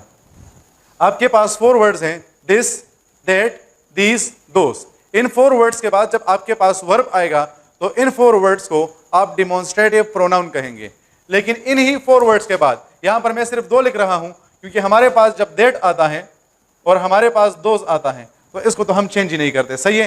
यानी अगर आपके पास इनडायरेक्ट नरेशन में दैट आ जाए या इनडायरेक्ट नरेशन में आपके पास डायरेक्ट नरेशन में अगर आपके पास दैट आ जाए या डायरेक्ट नरेशन में आपके पास दोस आ जाए तो दैट और दोस को हम चेंज नहीं करते। हमारा जो एरिया ऑफ कंसर्न है that is 2 words, one is this, another one is that. तो दिस और दैट, दिस और दिस, ये हमारे पास डेमोन्स्ट्रेटिव प्रोनाउन भी हो सकते हैं और ये हमारे पास डेमोन्स्ट्रेटिव एडजेक्टिव भी हो सकते हैं। डेमोन्स्ट्रेटिव प्रोनाउन हम इसको इस वजह से कहते हैं कि यहाँ पर दिस और दिस के बाद हमारे पास वर्ब आया है, जब दिस और दिस के बाद हमारे पास नाउन आएगा तो फिर यही 2 वर्ड्स हमारे पास डेमोन्स्ट्रेटिव एडजेक्टिव बन जाएंगे। फिर से सुने कि दिस और दिस के बाद अगर वर्ब आएगा तो इन 2 वर्ड्स को हम डेमोन्स्ट्रेटिव प्रोनाउन कहेंगे, और अगर दिस और दिस के बाद हमारे पास नाउन आ जाए तो फिर इन 2 वर्ड्स को हम डेमोन्स्ट्रेटिव एडजेक्टिव कहेंगे। तो इस वजह से जब दिस और दिस के बाद आपके पास नाउन आएगा तो फिर आप दिस को दैट में और दिस को दोस में चेंज नहीं करेंगे, बल्कि आप इसको क्या करेंगे, आप इसको चेंज करेंगे द में। तो हमारे पास यहाँ पर दिस के बाद बुक आया है, बुक हमारे पास नाउन है, इस वजह से हमने दिस को जो है वो द में चेंज कर लिया। हो सकता है कि ये पॉइंट आप लोग के लिए थोड़ा सा कंफ्यूजिंग हो, लेकिन फिर से मैं आपको एक दो तीन एग्जांपल्स देता हूं ताकि आप लोग का कंसेप्ट क्लियर हो जाए।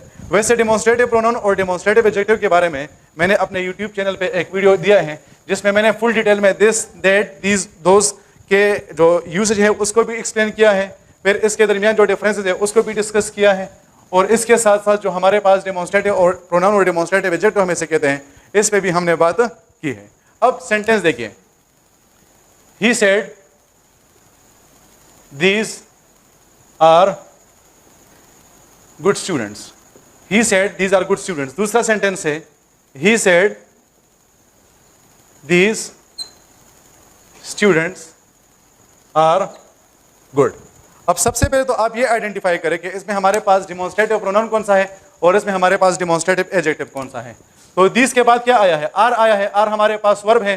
तो ये पॉइंट ऑलरेडी हमने डिस्कस कर लिया है कि जब दिस और दिस के बाद हमारे पास वर्ब आएगा तो ये हमारे पास बन जाएंगे डेमोन्स्ट्रेटिव प्रोनाउंस। फिर दूसरा सेंटेंस देखिए, he said these students are good. These के बाद हमारे पास स्टूडेंट्स आया है, स्टूडेंट्स हमारे पास नाउन है, तो जब हमारे पास दिस और दिस के बाद नाउन आ जाए तो फिर हम कहते हैं कि ये दो वर्ड्स हमारे पास डेमोन्स्ट्रेटिव एडजेक्टिव बन जाएंगे। अब आप देख सकते हैं कि हमारे पास सिर्फ और सिर्फ दो वर्ड्स है, एक हमारे पास है दिस और दूसरा हमारे पास है दीज। ये वर्ड हमारे पास डेमोन्स्ट्रेटिव प्रोनाउन भी बन सकता है और ये हमारे पास डेमोन्स्ट्रेटिव एडजेक्टिव भी बन सकता है depending on the word that has come after it. अब अगर इसके बाद हमारे पास वर्ब आएगा तो दिस हमारे पास बन जाएगा दैट और दिस हमारे पास बन जाएगा दोस, और अगर दिस और दिस के बाद हमारे पास नाउन आ जाए तो फिर ये हमारे पास बन जाएंगे डेमोन्स्ट्रेटिव एडजेक्टिव। तो फिर हम इसको चेंज करेंगे द में। किस चीज में, द में। अब देखिए जरा यहां पर हमारे पास सेंटेंस है ही सेड दैट दीज हमारे पास यहाँ पर एज ए डेमोन्स्ट्रेटिव प्रोनाउन आया है, तो जब ये हमारे पास एज डेमोन्स्ट्रेटिव प्रोनाउन आएगा तो दीज को फिर हम किस चीज में चेंज करेंगे, शाबाश, हम इसको चेंज करेंगे दोज में, that those were good questions. दूसरा सेंटेंस देखिए, ही सेड दैट दीज के बाद हमारे पास क्या आया है, नाउन आया है, तो जब दीज के बाद हमारे पास नाउन आएगा फिर ये हमारे पास बन जाएगा डेमोन्स्ट्रेटिव एडजेक्टिव, और जब ये हमारे पास बन जाएगा डेमोन्स्ट्रेटिव एडजेक्टिव तो फिर हम इसको चेंज करेंगे द में, that the students were good, that the students were good। next example देखिए, she said this is an interesting topic। दूसरा सेंटेंस है कि she said this topic is interesting। she said this is an interesting topic and she said this topic is interesting। अब देखिए this के बाद जब हमारे पास वर्ब आ जाए तो हमारे पास ये बन जाएगा डेमोन्स्ट्रेटिव प्रोनाउन, और जब ये हमारे पास एज डेमोन्स्ट्रेटिव प्रोनाउन यूज होगा तो दिस को हम चेंज कर लेंगे दैट में, तो हमारे पास आ जाएगा she said that was an interesting topic. दूसरा सेंटेंस देखिए, शी सेड दैट दिस के बाद क्या आया है, टॉपिक। टॉपिक हमारे पास क्या है, टॉपिक हमारे पास है नाउन, तो इस वजह से जब दिस हमारे पास, दिस के बाद हमारे पास नाउन आएगा तो ये हमारे पास बन जाएगा डेमोन्स्ट्रेटिव एडजेक्टिव, और जब ये हमारे पास बन जाएगा डेमोन्स्ट्रेटिव एडजेक्टिव तो फिर हम इसको चेंज कर लेंगे that the topic was interesting. तो इस वजह से आप लोग अक्सर औकात कहते हैं कि हमने तो आंसर ठीक लिखा था लेकिन फिर हमारा आंसर जो है वो गलत कैसे हुआ। तो याद रखिए डियर स्टूडेंट्स, आप ईटा के एग्जामिनेशन में जब अपीयर होते हैं तो उन्होंने ज़्यादा लोगों को पास करना नहीं होता, उन्होंने ज़्यादा लोगों को फेल करना होता है, और ज़्यादा लोगों को फेल करने के लिए उनके पास सिर्फ और सिर्फ यही एक रास्ता है कि वो आपको टेक्निकल चीज़ें दे दें या आपको एक्सेप्शन रूल्स दे दें जिसके ज़रिए से ज़्यादातर स्टूडेंट्स अपने आंसर को गलत लिखते हैं। तो अगर इसको हम रिवाइज करें तो हमारे पास बड़ा सिंपल सा एजेंडा है कि this that these those today that day tonight that night बन जाएगा। इसमें जो सिर्फ और सिर्फ आपके पास एक ट्रिकी पॉइंट है वो ये है कि दिस कभी आपके पास दैट बनता है और कभी कभार ये आपके पास द बनता है। इस तरह दीज आपके पास कभी कभार दोज बनता है और ये कभी कभार आपके पास द बनता है। तो आपने इस चीज़ की तरफ फोकस करना है। अच्छा, अक्सर स्टूडेंट जो है वो क्वेश्चन कर रहे हैं कि सर डायरेक्ट इनडायरेक्ट नरेशन तो बहुत ज़्यादा डिफिकल्ट है। तो यार मैं अपनी तरफ से जितनी कोशिश कर सकता हूँ वो मैं कर रहा हूँ। अब आप now the ball is in your court.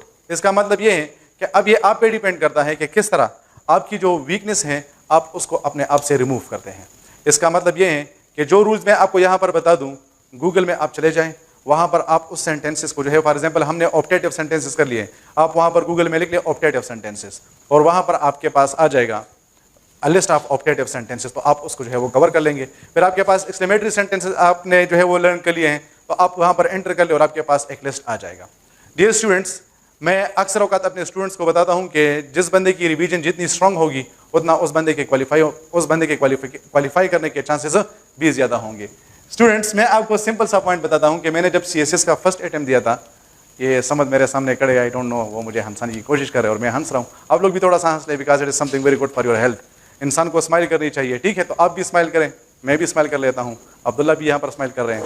अच्छा जी, मैंने जब CSS का फर्स्ट अटेम्प्ट दिया था, I studied very hard for that. मैंने बहुत ज़्यादा कोर्स कवर किया था, लेकिन उसमें I couldn't qualify in that examination. There was something lacking, और उस चीज़ जिस चीज़ की वजह से मैं क्वालिफाई नहीं कर चुका था, मैं उस चीज़ के पीछे लग गया और फिर बाद में मुझे पता चला कि मैं स्टडी तो करता हूँ लेकिन मेरी जो रिवीजन थी वो बहुत ज़्यादा वीक थी। तो जिस बंदे की रिवीजन जितनी ज़्यादा वीक होगी उस बंदे के पास होने के चांसेस उतने ज़्यादा कम होंगे। फिर बाद में मैंने जो PMS के टेस्ट दिए, मेरा पहला PMS भी क्वालिफाई हो गया, उसमें मेरी सिर्फ एलोकेशन नहीं हुई, और दूसरे में अल्हम्दुलिल्लाह अब मेरी जो है वो as an assistant commissioner appointment हो चुकी है। तो मैं आपसे ये कह रहा हूँ कि जिस बंदे की जितनी भी रिवीजन स्ट्रांग होगी उस बंदे की उतनी जो है वो पास होने के चांसेस ज़्यादा होंगे। एक जनरल सा फार्मूला है जो मैं हमेशा अपने स्टूडेंट्स को बताता हूँ, एंड दैट इज 20-20-60। लेकिन चूंकि आपके पास अभी टाइम है, अच्छा स्टूडेंट्स पूछते हैं कि सर ईटा कब होगा, तो ईटा जो है वो अभी कम से कम 2 महीनों में तो उसके बिल्कुल भी चांसेस नहीं है। उसके ऊपर जो है वो मीटिंग होती है, मीटिंग कम से कम 2 से लेकर 3 महीने पहले होती है, उसमें डिसीजन होती है और फिर उसके बाद जो है वो ईटा का टेस्ट होगा। और जब भी होगा आपको इससे क्या है, आपको अपने आप काम से काम रखना चाहिए। हमारे लोग पता नहीं क्यों ये जो है वो उन चीज़ों में टाइम ज़ाया करते हैं जिन चीज़ की ज़रूरत ही नहीं होती। आप अपने आप को इतना तैयार रखें कि अगर कल अनाउंसमेंट हो कि कल ईटा है तो कम से कम आप उसके लिए तैयार हो, बजाय इसके कि आप इस चीज़ के पीछे लगे रहें कि कब होगा, कब अनाउंसमेंट होगी। तो इस चीज़ पे अपना टाइम ज़ाया ना करें। मैं आपको यह अभी इस स्टेज पे इतना बताऊंगा कि आप अपना 40% जो टाइम है वो न्यू रीडिंग पे लगाएं। न्यू रीडिंग का मतलब ये कि आप जो नई नई चीज़ें पढ़ रहे हैं आप उस पर फोकस करें। आप अपना 20% जो टाइम है वो पॉइंट्स मेकिंग पे लगाएं। स्टूडेंट्स याद रखें, जिस बंदे के अपने पॉइंट्स मेकिंग नहीं होते हैं उनके पास होने के चांसेस भी उतने कम होते हैं। ये कौन सी बात हुई कि मैं कभी एक बंदे के पीछे लग जाऊं और मैं उनसे कहूं कि आप मुझे अपने नोट्स दे दे, कभी दूसरे बंदे के पीछे लग जाऊं कि आप मुझे अपने नोट्स दे दे। अब उस बंदे ने जो पॉइंट्स बनाए हैं वो उसने अपने जहन के मुताबिक बनाए हैं, उसका अपना एक सिस्टम था, उसका अपना एक टेक्निक था जिसके मुताबिक उसने पॉइंट्स बनाए हैं। आपने अपने पॉइंट्स अपने माइंड के मुताबिक बनाने हैं। एक टॉपिक होगा जो कि मेरे लिए बहुत ज़्यादा आसान है, हो सकता है कि वो टॉपिक आपके लिए बहुत ज़्यादा डिफिकल्ट हो, और ऐसा भी पॉसिबल है कि एक टॉपिक जो आपके लिए बहुत ज़्यादा आसान है वो मेरे लिए डिफिकल्ट हो। तो मैं उसके जो पॉइंट्स बनाऊंगा वो मैं अपने तरतीब के मुताबिक बनाऊंगा। तो इस वजह से आप कोशिश करें कि अपना जो टाइम है 20% आप जो है वो पॉइंट्स मेकिंग पे बनाएं। इसको हम नोट्स मेकिंग भी कहते हैं और पॉइंट्स मेकिंग भी कहते हैं। और अपना जो 40% टाइम है वो रिवीजन पे फोकस करें। और जब आपका एग्जामिनेशन करीब आ जाए तो फिर तो आप कोशिश करें कि 60 to 80% आपका जो टाइम है वो क्या करें, आप पॉइंट्स मेकिंग या नोट्स मेकिंग पे फोकस करें। तो जिस बंदे की रिवीजन जितनी स्ट्रांग होगी, मैं आपको बता रहा हूं कि उस बंदे के पास होने के चांसेस उतने ज़्यादा कम होंगे, और जिस बंदे की रिवीजन जितनी कम होगी उसके पास होने के चांसेस उतने ज़्यादा कम होंगे। तो आप इन चीज़ों पे फोकस करें। Active passive voice, conditional sentences और डायरेक्ट इनडायरेक्ट नरेशन को हमने जितना डिटेल में डिस्कस कर सकते थे उतना कर लिया है। 15 to 20 ईयर्स के पास पेपर को हमने इनडायरेक्टली यहाँ पर कवर कर लिया है। और अब आप क्या करें कि अब सिर्फ और सिर्फ जो है वो आप अपने रिवीजन पे फोकस करें। Thank you very much. अल्लाह हाफिज़।